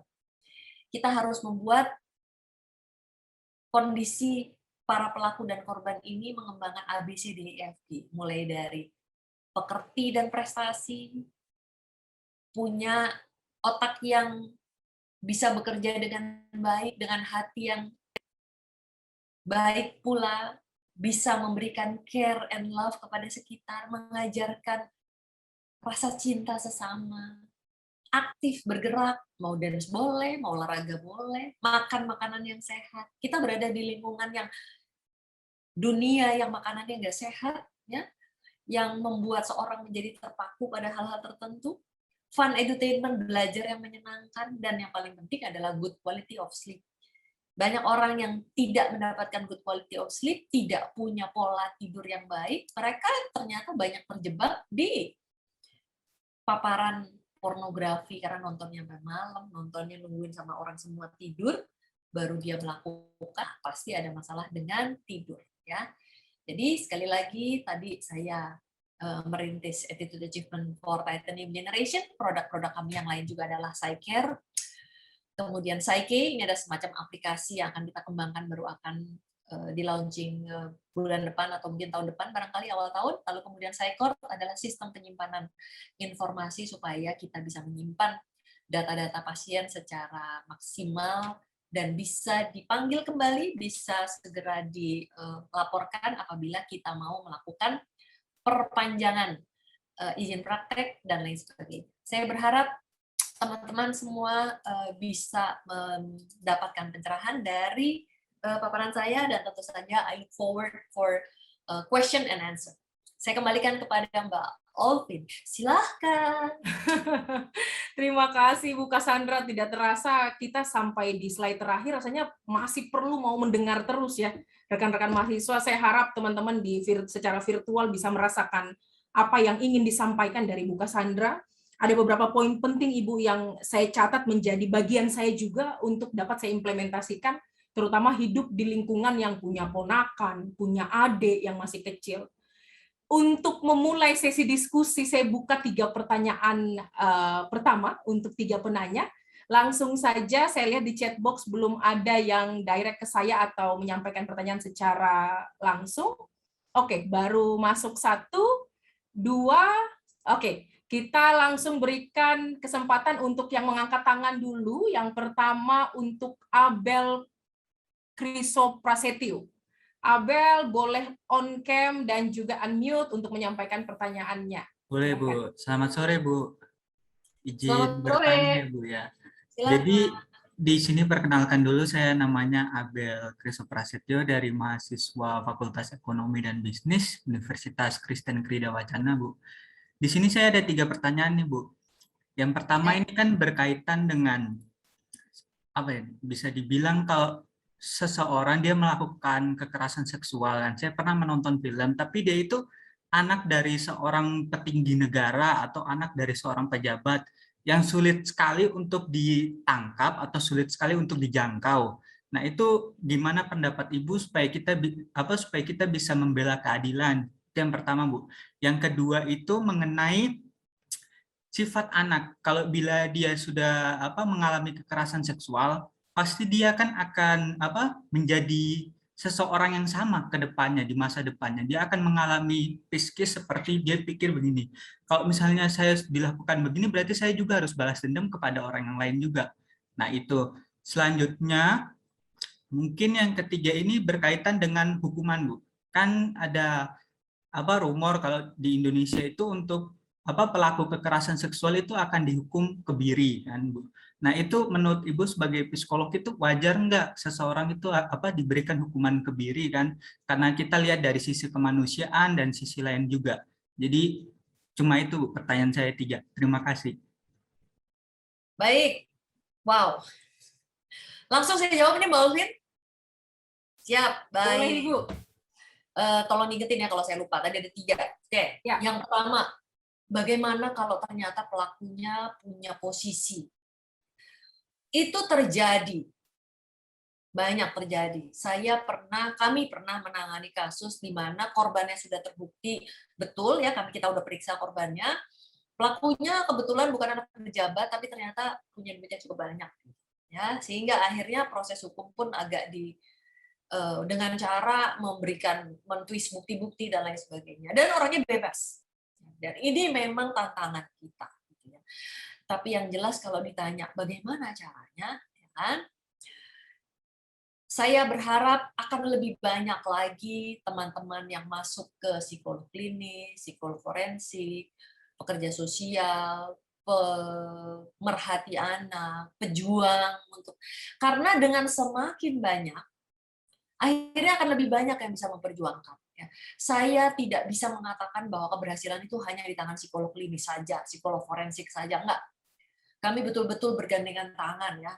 bergandengan tangan dengan dari baik KPAI, LPAI, Pulih, pokoknya kita bergandengan tangan. Ya, pekerja sosial, gitu. Saya tidak ingin menihilkan karena memang betul sekali, kepolisian, gitu ya. Saya pernah hadir di sidang, saya diminta hadir dari sisi membela pelaku misalnya. Pas datang ketemu sama polisi unit PPA yang mewakili korban. Begitu ketemu saya, aduh, kok buka Sandra katanya. Bagaimana dibuka Sandra? Kok buka Sandra jadi ngebelain pelaku? Oh tuh. Psikolog forensik tidak berpihak. Jangan salah. Kami dihadirkan oleh pelaku, tapi bukan berarti akan membela pelaku, tidak. Psikolog forensik itu bukan lawyer, nggak beda. Kami akan tetap berpihak kepada keadilan, ya kan? Nah, semakin banyak orang yang seperti psikolog forensik, psikolog klinis, psikolog forensik, tapi harus punya integritas nih. Tadi saya udah bilang ya, psikolog klinis, psikolog forensik, pekerja sosial, psikolog sosial, boleh, ya, hukum, boleh silakan. Tapi kita berjuang bersama-sama nih, kita mengetahui. Caranya gimana? Mudah. Kita harus bisa memberikan bukti-bukti. Tadi yang saya sebutkan adalah karena kebanyakan dari korban tadi, gitu kan? Tapi tidak dari sisi pelaku. Jadi tidak bisa memberikan bukti yang dari para pelaku. Bagaimana pelaku itu ternyata punya bukti bahwa dia adalah pelaku. Gitu. Kemarin mewakilinya dari korbannya, sehingga akhirnya kasusnya miss. Gitu. Tapi sekali lagi, semoga suatu saat pasti akan kena. Gitu. Nah, cara yang lain apa? Melibatkan media. Pelibatan media sangat kuat, ya kan? Jadi salah satu cara adalah dengan melibatkan media, melibatkan ahli yang lebih banyak tadi ya, kemudian tentu saja melakukan advokasi, ya, dan memberikan pengetahuan, memperjuangkan. Jadi mengawal kasus itu sangat penting. Begitu ya Mas Abel? Ya, baik. Kemudian pertanyaan yang kedua adalah tentang apa tadi? Bagaimana Anak yang mengalami kekerasan seksual lalu kemudian mau jadi pelaku gitu ya? Memang seringkali terjadi demikian, tetapi prosesnya tidak sesederhana itu, Mas Abel. Bukan dia mengalami lalu kemudian dia jadi dendam, terus kemudian dia jadi pengen jadi pelaku. Seringkali prosesnya tidak sesederhana ini, tidak sesederhana itu. Gitu. Setiap orang itu beda-beda. Psikodinamikanya gitu ya. Ada yang kemudian karena dia mengejar kepuasannya. Kalau kita mau menggunakan teori neuropsikologi misalnya, ya. Ketika seseorang mengalami kekerasan seksual, ini yang tadi saya sebutkan, kadang-kadang mereka seringkali tidak sadar emang ada kekerasan, tapi ternyata ada bagian yang membuat mereka ingin mendapatkan lagi. Apa? Karena pada anak itu biasanya kalau anak perempuan itu secara neuropsikologis akan menghasilkan oksitosin. Kalau laki-laki vasopresin. Nah, tanpa disadari, mereka ingin mendapatkan si vasopresin dan oksitosin itu. Bukan kekerasannya, tapi vasopresin dan oksitosinnya. Tetapi karena mekanisme memori dan daya ingat manusia, mereka menganalogikan si vasopresin dan oksitosin itu dengan si kekerasan itu. Bahwa harusnya bisa dia peroleh dengan cara yang lain, tapi dia mencari dengan cara tersebut. Sehingga dia jadi mengejar itu, dan tanpa sadar dia terjebak di dalam perilaku kekerasan itu yang kemudian menimbulkan bagaimana si korban kemudian bisa menjadi pelaku. Katanya 80-90% yang korban bisa jadi pelaku. Tapi kan ada yang 20% itu tadi, dan saya yakin angka ini bukan angka yang benar. Angka yang ini adalah angka yang buatan tadi ya. Nah, karena saya yakin masih banyak, dan saya yakin angka ini sendiri belum mewakili gitu, karena sebenarnya memang belum ada penelitian berapa banyak sih kita itu punya kelemahan di dalam penelitian jangka panjang. Orang yang pernah mengalami kekerasan di masa kecil sampai berapa banyak dia bisa mendapatkan kekerasan di masa lalu gitu ya. Nah, ini seringkali jadi luput gitu ya. Tapi angka 80-90 saya ragukan kebenarannya sebenarnya. Oke. Jadi yang jelas proses untuk menjadi seseorang itu menjadi pelaku atau bahkan menjadi yang paling sering apa Mas Abel? Mereka malah menjadi korban berikutnya. Jadi kekerasan itu berulang. Udah kejadian ini, kejadian lagi sama yang lain gitu. Karena dia tidak melakukan perbaikan, perubahan, dan tidak menurunkan resikonya tersebut. Ya.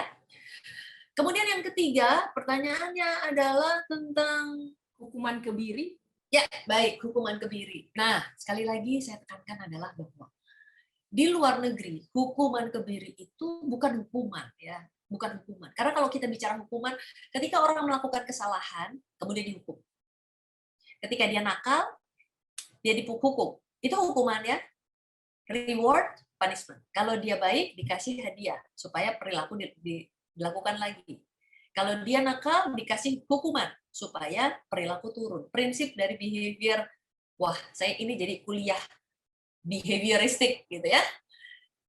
Reward untuk meningkatkan perilaku, punishment untuk menurunkan perilaku. Nah, seringkali hukuman kebiri diasosiasikan seperti itu. Supaya dia tidak melakukan lagi, dia dikebiri. Supaya dia tidak melakukan lagi. Dan itu sebagai punishment.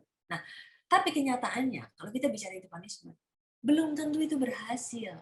Karena kalau kita bicara soal masalah kekerasan seksual, kita bicara masalah tadi ada kriteria pelaku ya. Ada masalah libido, ada masalah pendidikan, ada masalah itu, dan selain sebagainya. Dan yang paling penting adalah masalah ketidakmampuan dia mengendalikan impuls. Nah, masalah itu yang mesti dibereskan. Nah, di seluruh dunia nih, yang menjalankan sistem kebiri, tidak semuanya soalnya. Mungkin Rusia atau beberapa tempat, yang saya yakin adalah Rusia itu melakukan itu. Tapi dia tidak sebagai hukuman. Lalu sebagai apa dong? Sebagai konsekuensi. Bahwa sebenarnya pelaku kekerasan seksual itu akan cenderung mengulangi lagi. Ya, ini pun adalah bagian dari perjuangan saya pada saat saya pergi ke DPR, soalnya saya ingat banget waktu itu. Tadi kita udah dengar ya, hukumannya minimal 3 tahun. Kalau dulu maksimal 3 tahun. Sekarang minimal 3 tahun, maksimal 15. Mendingan dong, ya. Perjuangan teman-teman tuh pekerja sosial kita semua, saya ikutan semua, bukan saya sendiri, bareng-bareng kita semua mau berjuang. Nah, tapi kembali lagi, bayangin, kalau ternyata dia per 3 tahun itu aja dia melakukan kekerasan seksual, berapa kali dia dalam seumur hidup dia bisa melakukan. Sekarang dengan ada maksimal 15 tahun, kan gitu. Kejahatan yang pertama mungkin bisa 3 tahun minimal. Tapi kalau kejadian lagi, ada penambahan sepertiga loh untuk hukuman berikutnya. Ya kan? Kejadian lagi, nambah lagi. Tapi sekali lagi, kalau di seluruh dunia, di dunia yang lebih maju ya, mohon maaf, sudah diketahui bahwa pelaku kejahatan seksual mereka akan punya kecenderungan mengulang. Jadi biasanya kalau ada kasus, apalagi kalau korbannya lebih banyak, atau dilakukannya beramai-ramai, atau dilakukan kepada keluarga sendiri, atau yang dikenal, atau dilakukan pada anak-anak, hukumannya pasti panjang. Bahkan bisa seumur hidup. Nah, kalau udah seumur hidup, dia udah baru bisa keluar kalau udah tua tuh. Tapi kalau mereka mau keluar, ditawarkan. Supaya aman. Kamu aman, masyarakat juga aman. Bagaimana kalau dilakukan chemical itu, castration, gitu ya, kebiri kimia, gitu kan. Nah, sementara kalau kita ketahui lagi dari kebiri kimia, berarti disuntik. Bukan dipotong, disuntik. Ketika disuntik, libidonya turun. Nah, persoalannya, kita seringkali punya mindset dan persepsi yang salah. Oke, berarti jadi hukuman. Ada, kita hukum. Ada, kita hukum. Belum tentu sukses. Gitu kan? Yang justru sukses adalah longer lock up. Jadi memang ditambah hukumannya, di lock up, di penjara untuk jangka waktu yang panjang. Kalau dia baru mau keluar, baru dia chemical castration. Nah, persoalannya kita sendiri ketahui, chemical castration itu tidak berlangsung seumur hidup. Jadi harus disuntik beberapa kali dong, kan gitu. Nah, kalau disuntik berapa kali kan berarti berapa tuh uangnya? Kan akan menghabiskan anggaran kita juga, gitu. Nah, ini yang memang akhirnya menjadi pemikiran di Indonesia sekalipun. Walaupun undang-undangnya udah keluar. Kan undang-undang sudah keluar, tapi kan kembali lagi. Ini adalah bentuk komitmen pemerintah untuk melindungi anak-anak Indonesia supaya tidak menjadi korban kekerasan seksual, supaya bisa mencegah, ya kan? Tetapi untuk pelaksanaan ya sebuah undang-undang harus ada peraturan lagi. Ya. Untuk itu harus ada peraturan berikutnya, yang tentu sedang kita tunggu-tunggu ya, bagaimana prosesnya. Tapi yang jelas sudah mulai dijalankan tadi minimal 3 tahun, maksimal 15 tahun, dan kalau ada berulang, kalau ada rame-rame, hukumannya ditambah sepertiga, ya. Nah itu udah jalan nih. Sekarang tinggal yang chemical castration, itu pun tentu harus dipertimbangkan apakah begitu melakukan kesalahan langsung dihukum gitu ya. Karena kalau dihukum kita berapa kali nyuntiknya? Lama, mendingan di lock up, ya kan? Dikurung kalau dia mau keluar, jadi lebih murah. Ini adalah suatu pertimbangan-pertimbangan yang sangat berdasarkan evidence dan science ya, yang tentu saja harus dipertimbangkan oleh negara Indonesia. Terutama tadi tambahannya adalah electronic ankle bracelet. Ya, cuman tentu saja ada tantangan nanti kalau baterainya habis gimana. Terus kalau dia nggak ngecas gimana? Dia sengaja nggak ngecas. Oh, kalau nggak ngecas gampang. Kalau dia nggak mau ngecas berarti hukumannya ditambahin. Jadi dia punya tanggung jawab. Kalau dia mendekati korban, gitu, korbannya juga dikasih bracelet gitu. Jadi ketahuan ada di mana. Gitu. Begitu dia mulai mendekati radius kurang dari 100 meter, bunyi tuh, tweet tweet tweet. Nah, petugas bisa langsung datang, langsung jemput dan langsung melindungi. Ini adalah menjadi PR yang harus kita pertimbangkan. Nah, sekarang teman-teman, adik-adik yang sekali lagi nggak hanya cuma di psikologi, kalau misalnya ada di IT, Anda ada di teknik, ada di segala macam, mari bantu gitu. Gitu? Ya, Mas Abel? Terima kasih, pertanyaannya luar biasa. Wah, Baik Bu, terima kasih Bu. Ya, terima kasih Bu Cassandra, jawaban yang sangat menuntun kita untuk bagaimana kita berperan, terlibat semua aktif untuk mencegah hal ini terjadi. Ibu, saya bergeser ke pertanyaan dari chat box. Yang pertama, ini menarik sekali. Yang pertama adalah bagaimana pendapat Ibu mengenai pendidikan seksual sejak dini dalam mengatasi kekerasan seksual, dan apakah bisa diterapkan di Indonesia, mengingat banyak hal yang menjadi tabu yang sepertinya selalu didoktrin sejak dulu. Itu yang pertama, Ibu. Lalu yang kedua adalah jika kita ada di situasi melihat teman kita yang mengalami kekerasan seksual, lalu kemudian terpuruk dan kemudian menceritakan ke orang yang dia anggap dia percaya sekali dalam hidupnya, tetapi orang yang dia percaya ini menganggap bahwa ceritanya itu tidak benar, hanya berhalusinasi saja. Bagaimana kita menyikapi itu, Ibu? Ini dua pertanyaan penanya yang menurut saya direct langsung ke saya, tapi ini pertanyaan yang menarik sekali dalam keseharian kita. Silakan, Ibu. Baik, terima kasih Mbak Alvin. Yang pertama ya, bagaimana apa tadi? Edukasi, pendidikan seks ya, hal-hal tabu ya. Ini masalah yang udah berpuluh-puluh tahun, Mbak. Saya ingat dulu, saya masuk fakultas psikologi tahun 1986. Saya lulus tahun 1992. Psikolog. Kalau dulu nggak ada pilihan, 6 tahun. Walaupun saya selesaikan dalam waktu 5,5 tahun. Kan? Masalah pendidikan seksual. Tidak boleh mengajarkan kepada anak. Saya ingat dosen saya, salah satu idola saya itu Profesor Sarlito Wirawan. Beliau juga memberikan pandangan, perlu pendidikan seksual terhadap anak itu perlu, tapi mendapatkan pertentangan. Bisa dibayangkan tahun itu berarti 29 tahun yang lalu. Sampai sekarang masih masalah ternyata. Ya. Karena adanya persepsi yang negatif. Ya. Pendidikan seksual itu bukan berarti mengajarkan seksual pada anak. Alasan makanya disebutkan akhirnya ya udah diganti menjadi pendidikan reproduksi. Ya. Supaya soalnya kalau ada kata seksualnya nanti anak jadi pengen tahu, nanti mereka jadi pengen eksperimen. Lalu apa yang mau diajarkan pada anak? Nah itu dia, pendidikan seksual ini bukan berarti mengajarkan how to do it gitu. No. Tapi ada proses untuk perlindungan. Makanya memang ya udahlah, oke, kami para psikolog mengalah gitu ya. Baik, oke kita sebut sebagai pendidikan reproduksi. Sejak kapan kalau ditanya? Kalau kita lihat masuk di kurikulum mulai sejak kelas 4 SD itu. Tapi pertanyaannya terlambat. Justru harus dari mana? Dari lebih dini lagi, dari umur berapa? 2 tahun. Hah? Ngajarin anak umur 2 tahun pendidikan seksual? Ya enggak lagi. Umur 2 tahun yang diajarin itu laki-laki, papa laki-laki, mama perempuan. Awalnya itu. Ya, tentang pendidikan tentang gender dulu. Lalu baru nanti kalau perempuan nanti punya baby, kalau laki-laki nggak bisa bikin baby gitu kan. Itu pertama yang ringan-ringan dulu gitu kan. Lalu kemudian meningkat yang paling mudah, jangan buka baju sembarangan. Harus waspada, hati-hati, lihat orang dan lain sebagainya. Jadi pelan-pelan itu meningkat gitu ya. Barulah kemudian masuk di kalau perempuan mungkin akan mendapatkan HAI, itu kan dipersiapkan pelan-pelan sampai terus kemudian nanti pergaulan. menjaga diri, menjaga dorongan diri, menyiapkan tadi saya sudah sebut, yang tadi A to G itu nomor satu adalah attitude and achievement. Penting mengajarkan attitude and achievement kepada anak sejak dini.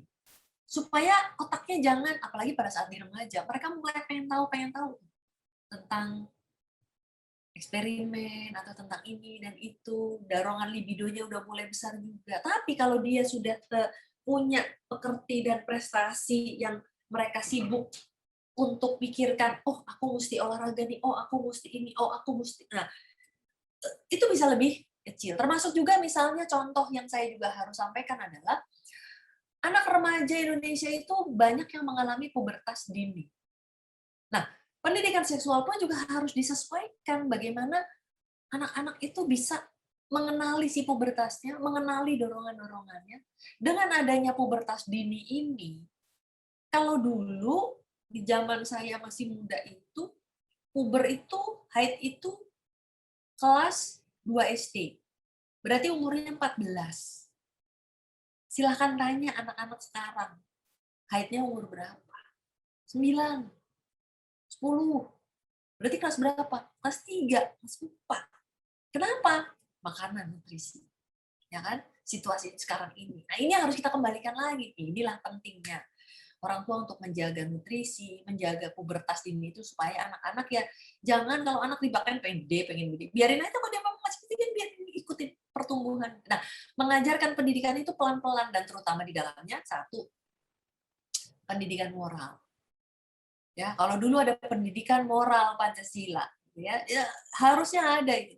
Mari kita kembalikan lagi, tapi kembali lagi pendidikan tentang norma sosial, berteman dengan lawan jenis dan lain sebagainya, tentu harus diajarkan. Jadi sekali lagi, apabila Anda tanyakan pendapat saya, penting nggak sih? Tentu penting. Tetapi tentu kita harus menyesuaikan dengan tuntutan yang sekarang, ya persepsi-persepsi negatif. Marilah kita gunakan istilah-istilah yang bisa diterima. Ya, karena sekali lagi saya juga cukup setuju kalau penolakan cukup tinggi, percuma penolakan cukup tinggi kita tidak bisa mengerjakan dan lain sebagainya malah jadi repot. Ya udah kalau memang pakai istilah kita harus bisa masukkan di dalam berbagai pengetahuan, keterampilan supaya yang penting kontennya masuk gitu. Apalah arti sebuah nama? What is in the name kalau menurut Shakespeare gitu ya.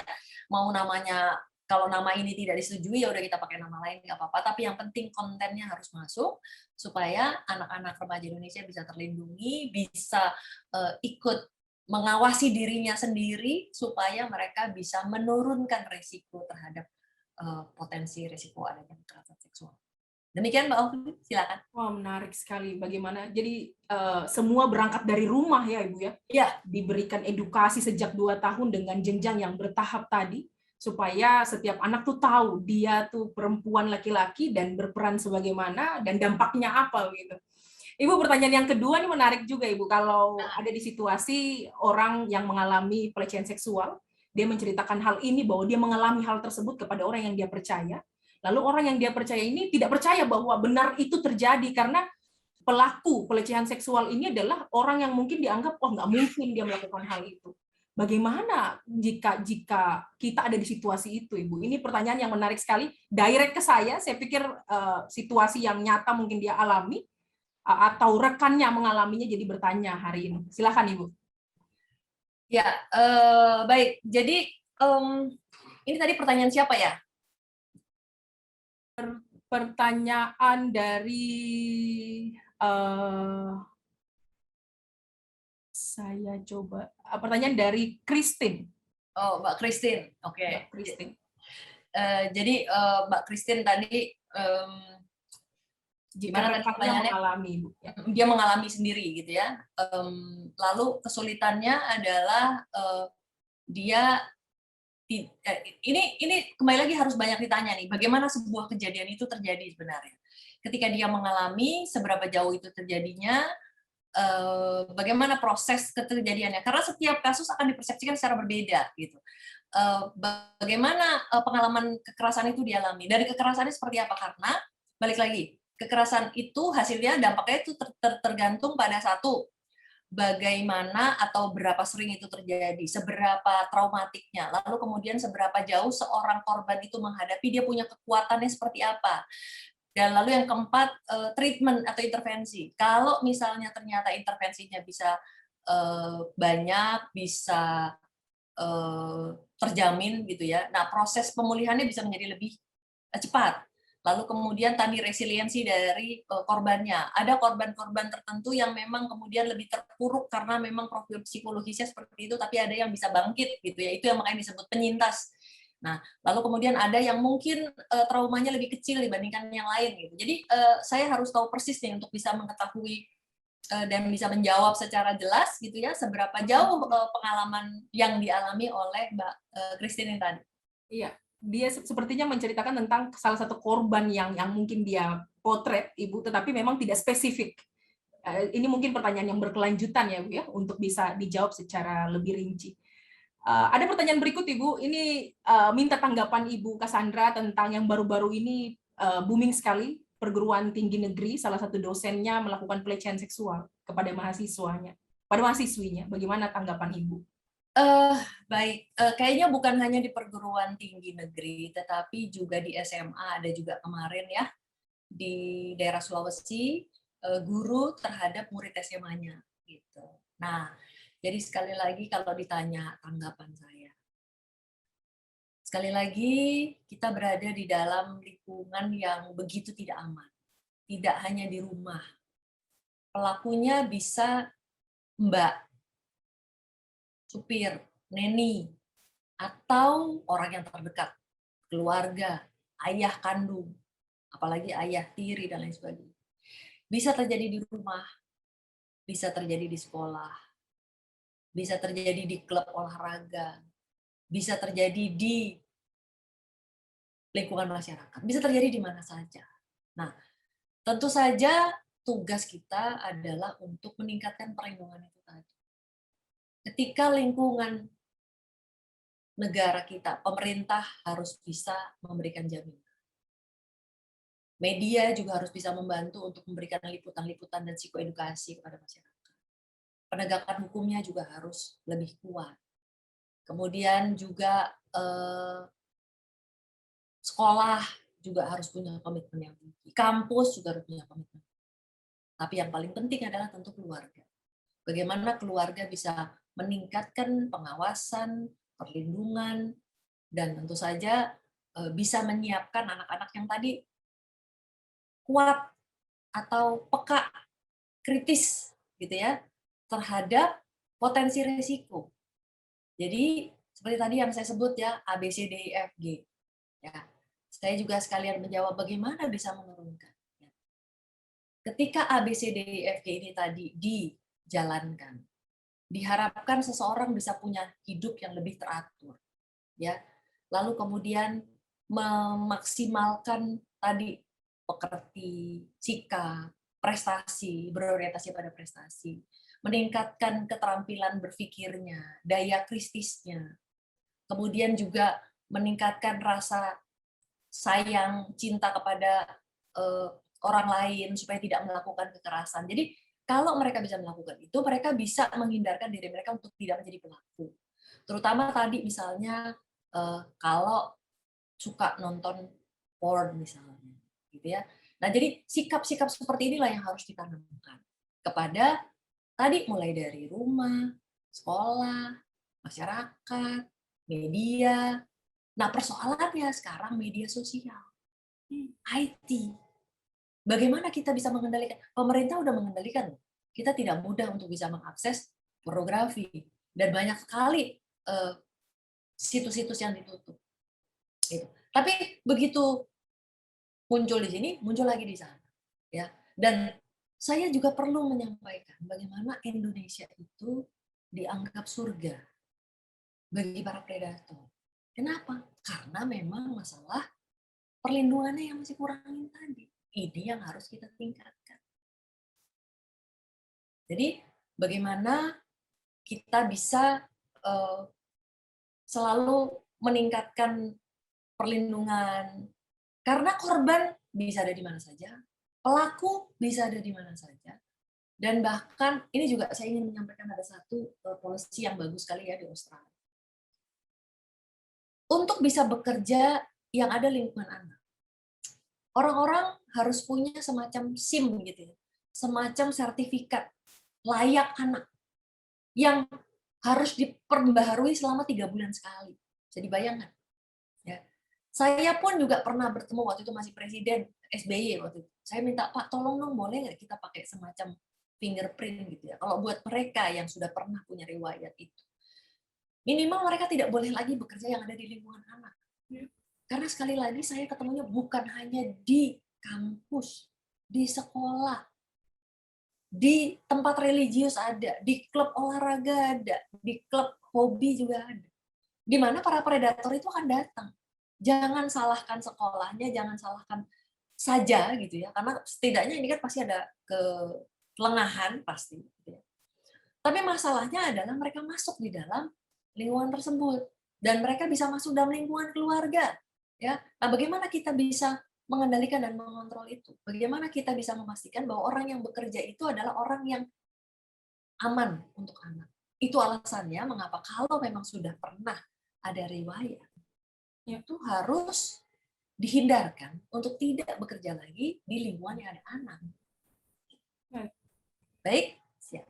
Baik, Ibu Cassandra, terima kasih banyak. Ibu, karena keterbatasan waktu, izinkan kami memberikan kesempatan untuk satu penanya yang sudah mengangkat tangan dari tadi. Saudari Selvianti, silakan menyampaikan pertanyaannya dengan singkat sebelum nanti Bu Cassandra memberikan closing statement. Silakan, Selvi. Selamat sore, perkenalkan saya Selvianti Wahyudi, mahasiswi Krida jurusan Sastra Inggris. Izin bertanya Ibu, pertanyaan saya adalah bagaimana seharusnya cara kita yang bukan ahlinya terhadap pelecehan seksual dalam menanggapi cerita korban pelecehan seksual dan apa sekiranya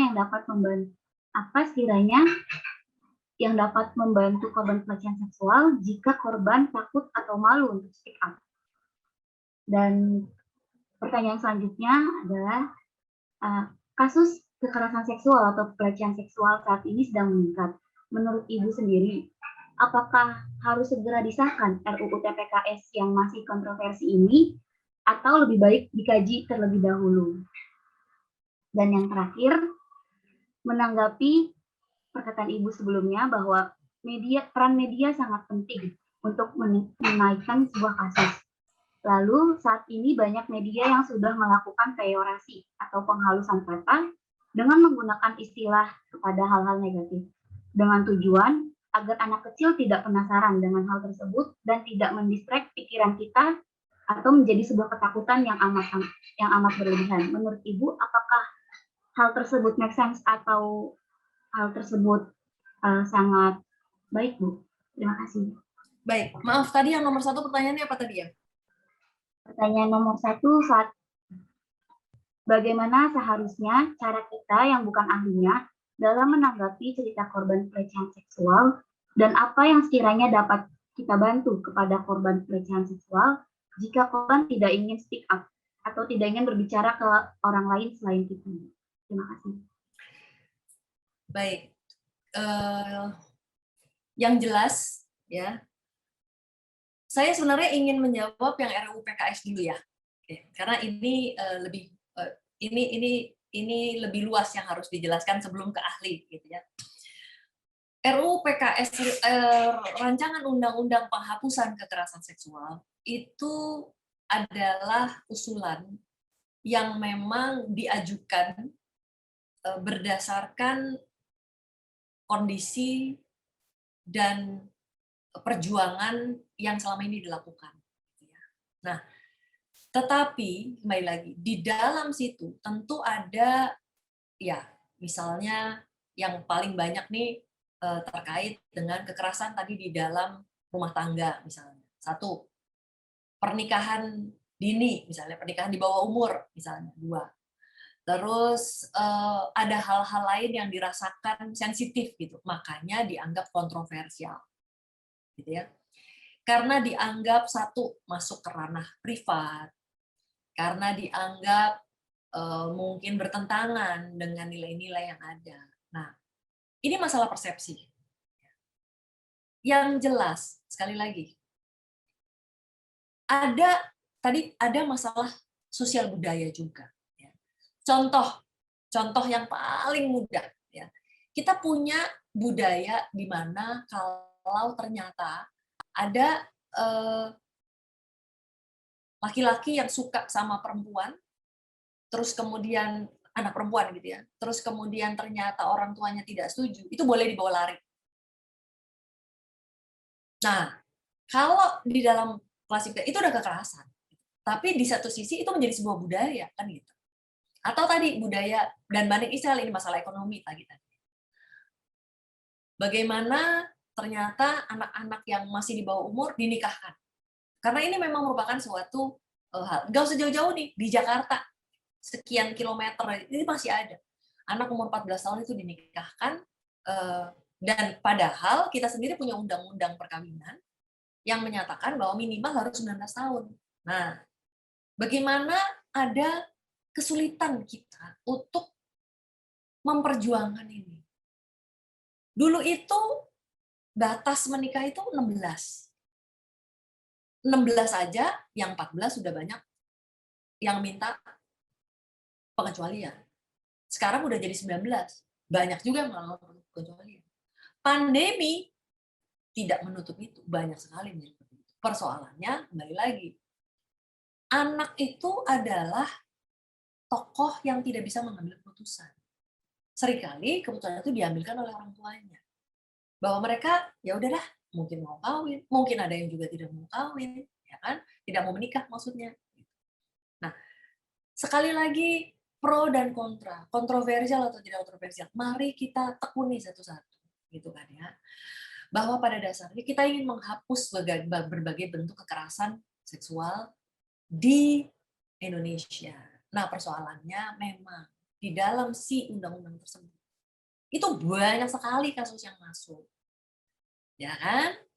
Jadi, karena terlalu banyak pertentangan sehingga akhirnya di-drop. Kalau dari saya, lebih baik, sekali lagi, kita bikin yang esensial.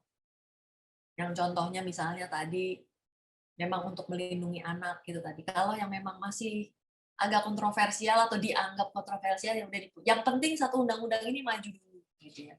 Termasuk di dalamnya penegakan hukum, perlindungan terhadap hak-hak korban, perlindungan apabila ternyata pelaku itu dibebaskan. Yang kayak gitu-gitu dulu tuh yang paling penting.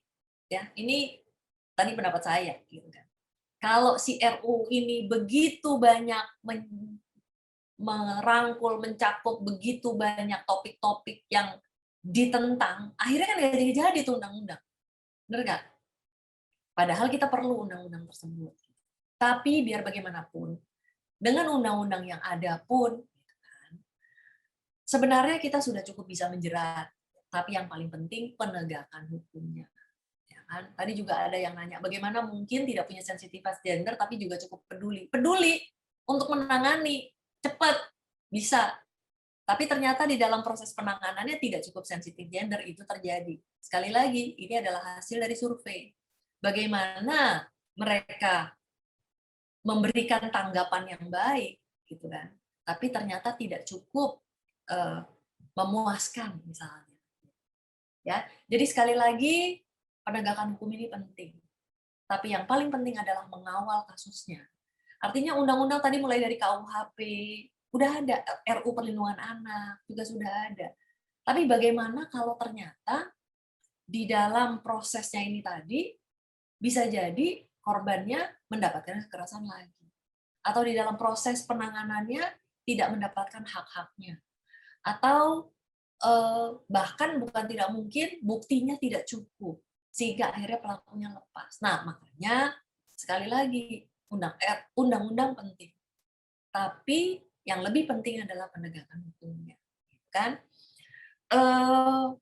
Media, bagaimana media ikut berperan sangat, ya kan?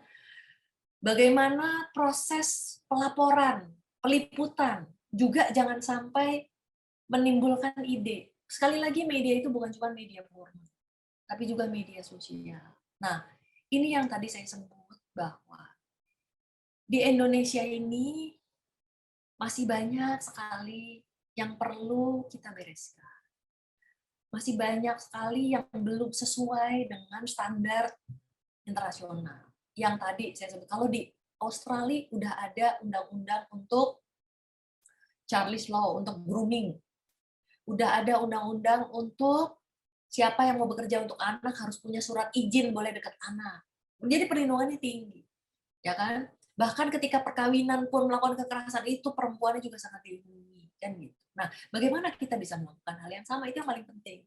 Nah, media itu bukan hanya media formal, ada media sosial. Nah, kalau media sosial ini lebih bahaya lagi, karena siapapun bisa menulis.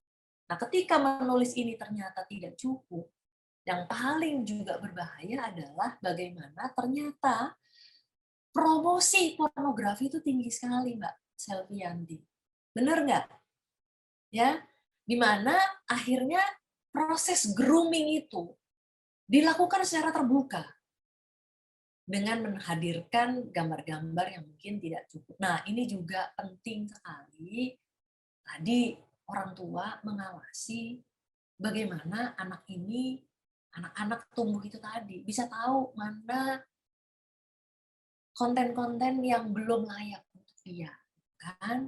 Nah, persoalannya Indonesia ini juga sangat aktif menjadi pengguna media. Anak-anak umur mungkin 6 tahun, 7 tahun udah pada punya handphone. Ya kan? Atau main handphone dari bapaknya dan lain sebagainya. Ini yang tadi saya juga sebut salah satunya. Karena negara Indonesia ini, ya sekali lagi, saya sangat bersyukur dengan berbagai kemajuan yang sudah ada. Tapi tentu saja masih ada beberapa celah yang harus diperbaiki. Tadi mulai dari undang-undang, penegakan hukum, intervensi, sikap dari para penegak hukum, lalu kemudian teknik-teknik intervensi yang bisa digunakan, lalu kemudian perlindungan hak-hak korban masih harus ditingkatkan. Tapi yang paling penting adalah masih ada celah-celah yang luang itu tadi. Ya. Bagaimana orang tua atau siapapun yang ingin memperjuangkan perlindungan terhadap anak dan perempuan bisa meningkatkan pengawasan, perlindungan, resistance dan resiliensi. Ya. Jadi kalau tadi saya sebut yang attitude achievement for Titan Young Generation itu tadi. Bagaimana setiap keluarga menghasilkan anak-anak yang punya potensi risiko lebih rendah untuk tidak menjadi korban, tidak menjadi pelaku. Mulai dari memastikan aktivitasnya, memastikan dia punya norma yang baik. Attitude and achievement tadi, attitude sikap, achievement prestasi. Kemudian memahami bahwa waspada loh terhadap isi otaknya. Ini ada otak kiri, ada otak kanan. Mengajarkan neuropsikologi pada anak itu penting. Isinya harus kita sayang sama orang. Boleh nggak sih kalau kita kasar sama orang? Nggak boleh. Boleh nggak sih kalau kita melakukan kekerasan oleh orang? Boleh. Ada norma yang diajarkan. Mengajarkan cinta kepada sesama. Diajarkan dari sejak dini. Supaya anaknya sendiri resisten. Supaya anaknya sendiri resilient. Karena lingkungan ini tadi tidak cukup melindungi. Jadi anak-anaknya pun juga harus bisa melindungi diri sendiri atau minimal lingkungan keluarganya, menghindarkan hal-hal yang tadi pubertas dini, ya, makan dan minuman yang sehat gitu. A, B, C, D, E, F, G. Eat healthy food and healthy drinks. Biasakan untuk makan yang sehat. Dengan makan yang sehat, seseorang bisa terhindar dari makanan-makanan yang tidak sehat. Makanan-makanan yang memicu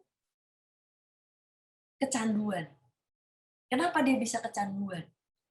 Karena dia tidak terbiasa makan makanan yang sehat itu tadi. Pemikirannya pun terbiasa untuk terpaku pada pikiran-pikiran yang negatif misalnya. Atau terbiasa untuk nonton. Disiplin itu tadi. Pola tidurnya tidak terkendali. Kenapa? Karena dia terbiasa nonton sampai malam, sampai pagi. Terbiasa untuk main game. main game yang di dalamnya ada kekerasan, di dalamnya ada pornografi, kan gitu. Artinya dari tadi A, B, C, D, F, G itu banyak sekali tuh turunan-turunannya yang harus dikerjakan, tapi yang jelas keluarga harus memastikan itu. Bagaimana setiap keluarga memastikan nilai-nilai tersebut, meningkatkan perlindungan terhadap anggota keluarganya, memastikan yang paling penting juga satu, kalau anak-anaknya bisa tahu bahwa ini dunia yang sangat keras. Mereka bisa berada di lingkungan yang sangat tidak aman buat mereka. Bagaimana anak laki-laki, anak perempuan kita bekali dengan ilmu-ilmu tersebut, gitu ya. Bahwa oke, mungkin boleh punya handphone atau boleh pegang handphone atau boleh main handphone. Apalagi selama pandemi belajarnya pakai online, gitu ya kan. Nah, ternyata disalahgunakan untuk belum lagi, yaitu tadi, anak-anak lagi nonton, tahu-tahu pop, porn keluar. Mau gimana?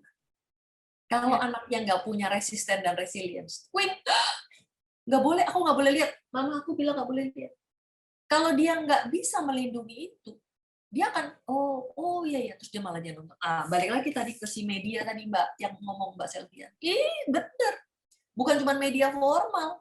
Ya kan, bagaimana reporter mungkin tanpa sadar ketika mereka mengungkap sebuah kasus kejahatan, semua detil diceritakan yang akhirnya menimbulkan ide. Betul Mbak Selvia? Tapi sekali lagi bukan hanya media formal, ada media sosial, ada orang-orang yang tidak bertanggung jawab. Ya, nggak usah jauh-jauh. Kemarin kita punya berita duka. Ada 2 orang yang kita kenal, ya, meninggal.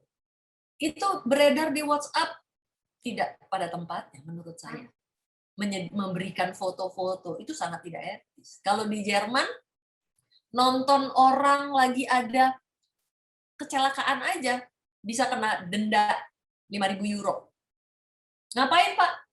Orang kita motret. Gitu. Ini adalah salah satu contoh. Ya. Tapi kembali lagi, kita harus bisa menertibkan itu. Mari kita mulai dengan membiasakan yang benar. Gitu ya. Jangan membenarkan, itu udah biasa, nggak apa-apa. Enggak. Gitu ya. Boleh nggak seorang anak melakukan itu, terus kemudian nonton banyak-banyak, terus kemudian kita juga mungkin lihat media formal kita juga isinya tentang cita-citaan. Kalau dia lebih terfokus kepada prestasi, lebih kepada pekerti, mestinya sih bisa melindungi. Lalu kemudian yang terakhir saya baru menjawab.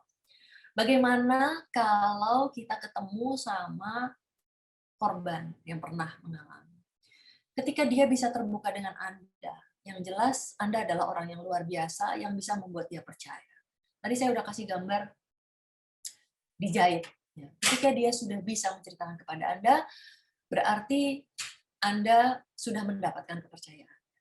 Yang paling penting Anda lakukan adalah menerima. Anda boleh mencatat, Anda boleh menerima. Lalu kemudian yang berikutnya adalah Anda harus memberikan akses dan meneruskan itu kepada yang memang harus diteruskan. Misalnya mungkin harus melapor, apakah mungkin harus mendapatkan intervensi yang memang dibutuhkan. Nah, tentu bisa ke ahli, baik psikolog, atau mungkin pekerja sosial, ataupun mungkin polisi, ataupun mungkin siapapun yang bisa membantu. Ya, jadi yang jelas kita harus bisa bertindak. Sekali lagi tadi saya sudah katakan ini bukan cuma tanggung jawab psikolog klinis saja, bukan tanggung jawab psikolog forensik saja. Apalagi tadi dari survei ternyata di Jakarta masih banyak yang tidak terselesaikan atau banyak yang tidak puas dengan kondisi yang ada di Jakarta dan di Indonesia, gitu ya.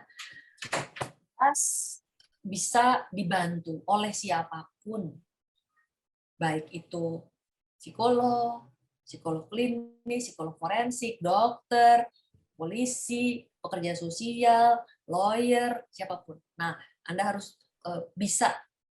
Nah, lalu yang paling penting, Mbak Selvi, Anda harus punya semacam important funds gitu ya.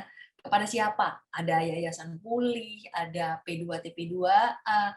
Kalau dulu tuh sempat ada RPTRA gitu ya, tapi ya mungkin sekarang RPTRA-nya kurang berjalan karena mungkin masalah pendanaannya kurang berjalan. Karena saya pernah membantu beberapa kasus kekerasan seksual juga di RPTRA. RPTRA itu adalah unit yang cukup bisa mewakili kalau di lingkungan-lingkungan tertentu ya yang dibangun. Tapi sekarang beberapa RPTR tidak jalan mungkin karena masalah pendanaan. Tapi biar bagaimanapun kita juga ada P2, TP2A, kemudian ada puskesmas. Jadi kalau misalnya mau bertanya mau kemana, paling gampang puskesmas gitu. Nah di puskesmas sekarang sudah ada psikolog, selain juga ada dokter, gitu kan. Jadi bisa segera dilakukan tindakan-tindakan yang seperlunya. Begitu ya Mbak Selvi? Terjawab sekali Ibu. Rasanya kita tidak akan bisa berlanjut lagi karena waktu sudah sangat mepet sekali. Tidak terasa kita sudah lewat sekitar 13 menit Ibu. Rasanya mau terus mendengar Ibu ngobrol, rasanya mau terus mendengarkan arahan dari Ibu bagaimana kita berperan. Tapi ada 2 poin Ibu yang saya dapatkan untuk dapat memberikan informasi yang perlu sama-sama kita pegang adalah yang pertama adalah mulai dengan kebiasaan yang benar. Rekan-rekan, ini menjadi poin penting. Lalu yang kedua, tanggung jawab untuk memberantas kekerasan seksual, bukan bicara tentang tanggung jawab sekelompok orang, tetapi mari kita semua bergerak menjadi penggerak untuk dapat memberantas kekerasan seksual dari bidang atau profesi kita masing-masing untuk mensupport kegiatan ini, supaya tidak kegiatan penggerak untuk menghilangkan kekerasan seksual, supaya tidak terjadi, terutama untuk orang-orang yang ada di sekeliling kita, orang-orang yang kita cintai, yang ada di lingkungan kita.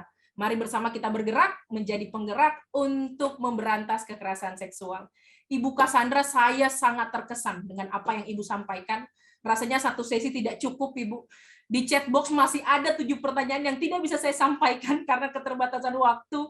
Sepertinya perlu ada pertemuan berlanjut untuk bisa kita lebih spesifik lagi membahas bagaimana kita sebagai anak-anak muda Indonesia yang saat ini benar menikmati proses belajar, berperan untuk mensupport kegiatan ini supaya benar-benar diberantas dari Indonesia. Ibu Cassandra, terima kasih banyak. Ibu selamat berkarya, terus menginspirasi kami semua, supaya kami tahu persis bahwa ada Ibu Cassandra yang menjadi inspirasi kami anak-anak muda, bagaimana kita bisa bergerak. Ibu, satu closing statement silakan Ibu untuk anak-anak Ukrida dan juga mahasiswa-mahasiswi yang berasal dari di luar Ukrida, yang mana berasal dari penjuru Indonesia, mahasiswa-mahasiswi dari berbagai universitas. Silakan Ibu, closing statement saya berikan.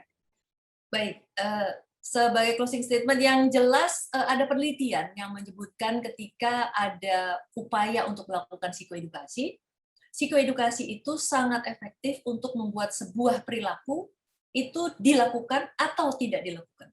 Artinya dengan sebuah pengetahuan, tentu akan bisa mendorong dan menggerakkan seseorang untuk bisa terlibat dengan cara apapun.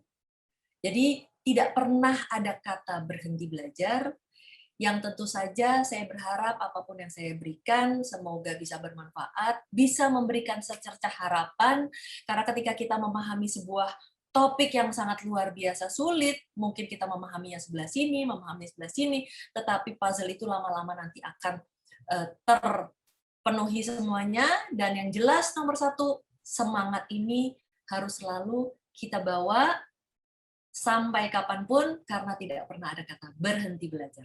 Ya, terima kasih banyak Bu Cassandra, sehat selalu Ibu dan keluarga, selalu terus berkarya Ibu, doa kami bersama dengan Ibu untuk selalu sehat, untuk terus menginspirasi kami semua. Terima kasih banyak, long life learning, jangan selalu lupa rekan-rekan. Terima kasih Bu Cassandra, sekali lagi saya ucapkan banyak-banyak terima kasih mewakili Ukrida karena Ibu sudah berkenan hadir dan memberikan pencerahan yang luar biasa untuk kami semua. Selanjutnya saya kembalikan kepada MC. Langsung saja screen saya serahkan. Terima kasih banyak. Baik, terima kasih kepada Ibu Dr. Anda A. Cassandra Putranto, psikolog klinis, atas setiap materi dan juga hal-hal baru yang boleh kita pelajari hari ini. Dan terima kasih juga kami ucapkan kepada Ibu Olvin Wilsheriruma, sarjana ekonomi, magister manajemen, dan yang telah memandu topik diskusi hari ini. Kiranya Tuhan menyertai segala pekerjaan dan pelayanan selanjutnya. Betul sekali. Boleh nih teman-teman dan Bapak Ibu sekalian berikan reaction secara virtualnya. Boleh jempol, boleh hati, boleh tepuk tangan, apapun itu sebagai ucapan terima kasih kita kepada Ibu Cassandra dan Ibu Olvin. Luar biasa sekali ya, Riani. Iya, betul. Baik, teman-teman sekalian, saya akan menyampaikan beberapa informasi yang sudah diberikan oleh Pak Prasasti di kolom chat, yaitu informasi mengenai lomba. Jadi teman-teman sekali lagi dalam rangkaian webinar kita ini diadakan lomba ya. Iya betul. 2 lomba yaitu video kreatif dan tulisan opini. Dan teman-teman semua terbuka, Bapak Ibu sekalian, teman-teman semua terbuka untuk mengikuti lomba tersebut dan ada hadiahnya dengan total sebesar 15 juta rupiah, teman-teman sekalian. Jadi jangan lewatkan kesempatan ini ya, teman-teman. Baik, di kolom chat juga sudah disampaikan link presensi, teman-teman, untuk webinar hari ini. Ya, teman-teman pastikan untuk mengisi karena presensi ini akan digunakan sebagai data untuk pembuatan sertifikat. Betul sekali. Bagi yang belum bisa, mungkin teman-teman dapat mengisinya, membukanya menggunakan email Civitas dan ya email biasa. Jadi teman-teman bisa coba sekali lagi seperti itu. Baik Gideon, saat ini kita sudah tiba di penghujung acara Festival Nasional 3 Anti Dosa sesi keempat ini. Dan tentunya kita semua mendapat insight baru terkait dengan topik tolak kekerasan seksual, berani, bangkit, dan bersinar. Dan mari kita bersama-sama untuk menolak kekerasan, terlebih tadi saya mengingat bahwa jangan sampai kita menjadi korban apalagi pelaku, seperti itu Gideon. Betul sekali Triani, jadi mulai dari diri kita ya. Iya betul. Betul sekali, kita sebagai masyarakat Indonesia, sebagai anak-anak muda yang calon pemimpin bangsa di masa depan, kita harus bergerak, kita harus berani tadi ya, bangkit dan bersinar. Betul sekali. Ya kan, untuk melawan kekerasan seksual atau mungkin tadi ada istilahnya pelanggaran seksual. Betul. Seperti itu teman-teman. Yuk, kita semua sama-sama bekerja sama untuk melawan kekerasan seksual ataupun pelanggaran seksual. Seperti itu. Baik teman-teman dan Bapak Ibu sekalian, tibalah kita pada akhir acara Festival Nasional 3 Anti Dosa sesi keempat ini. Tentunya tadi kita sudah membuka acara dengan berdoa, maka kita pun akan menutup acara ini juga dengan berdoa. Saya undang kepada Bapak Aswin Simatupang selaku dosen pendidikan holistik untuk memimpin doa penutup pada sore hari ini. Kepada Pak Aswin Simatupang, waktu dan screen saya persilakan. Oke, baik, terima kasih. Apakah suara saya terdengar? Oke, mari kita berdoa. Saya akan menyampaikan doa dalam keyakinan iman Kristiani untuk rekan-rekan yang bukan Kristiani, silakan menyesuaikan. Ya, dalam surga kami bersyukur untuk kegiatan hari ini. Kami begitu dibukakan tentang suatu isu yang sangat sensitif, karena itu juga bagian dari kami sebagai makhluk yang Engkau ciptakan sebagai makhluk biologis, tapi melalui pengajaran ini biarlah kami mendapat hal-hal yang baik yang kami pegang teguh sebagai orang percaya untuk bisa menjaga hidup kami agar tidak menyimpang dari yang Engkau kehendaki dalam menjaga tubuh kami. Kami berdoa untuk Ibu Cassandra, kiranya Engkau terus memimpin, menolong beliau dalam segala aktivitas karyanya agar terus menjadi berkat bagi masyarakat Indonesia, sehingga masyarakat community menjadi masyarakat yang lebih sehat secara psikis. Kami berdoa juga untuk rangkaian kegiatan Festival Seminar Anti Dosa ini yang masih terus berlanjut, kiranya Engkau menyertai panitia dan segala dosen pembimbing agar dapat berjalan dengan baik, dikelola dengan baik, dan efektif, berjalan dengan baik, dan menjadi berkat untuk setiap orang yang hadir, lalu menjadi nilai-nilai yang diinternalisasi untuk menjadi manusia Indonesia yang lebih baik lagi. Terima kasih untuk segalanya, kami serahkan kepadamu, dalam nama Tuhan Yesus kami berdoa. Amin.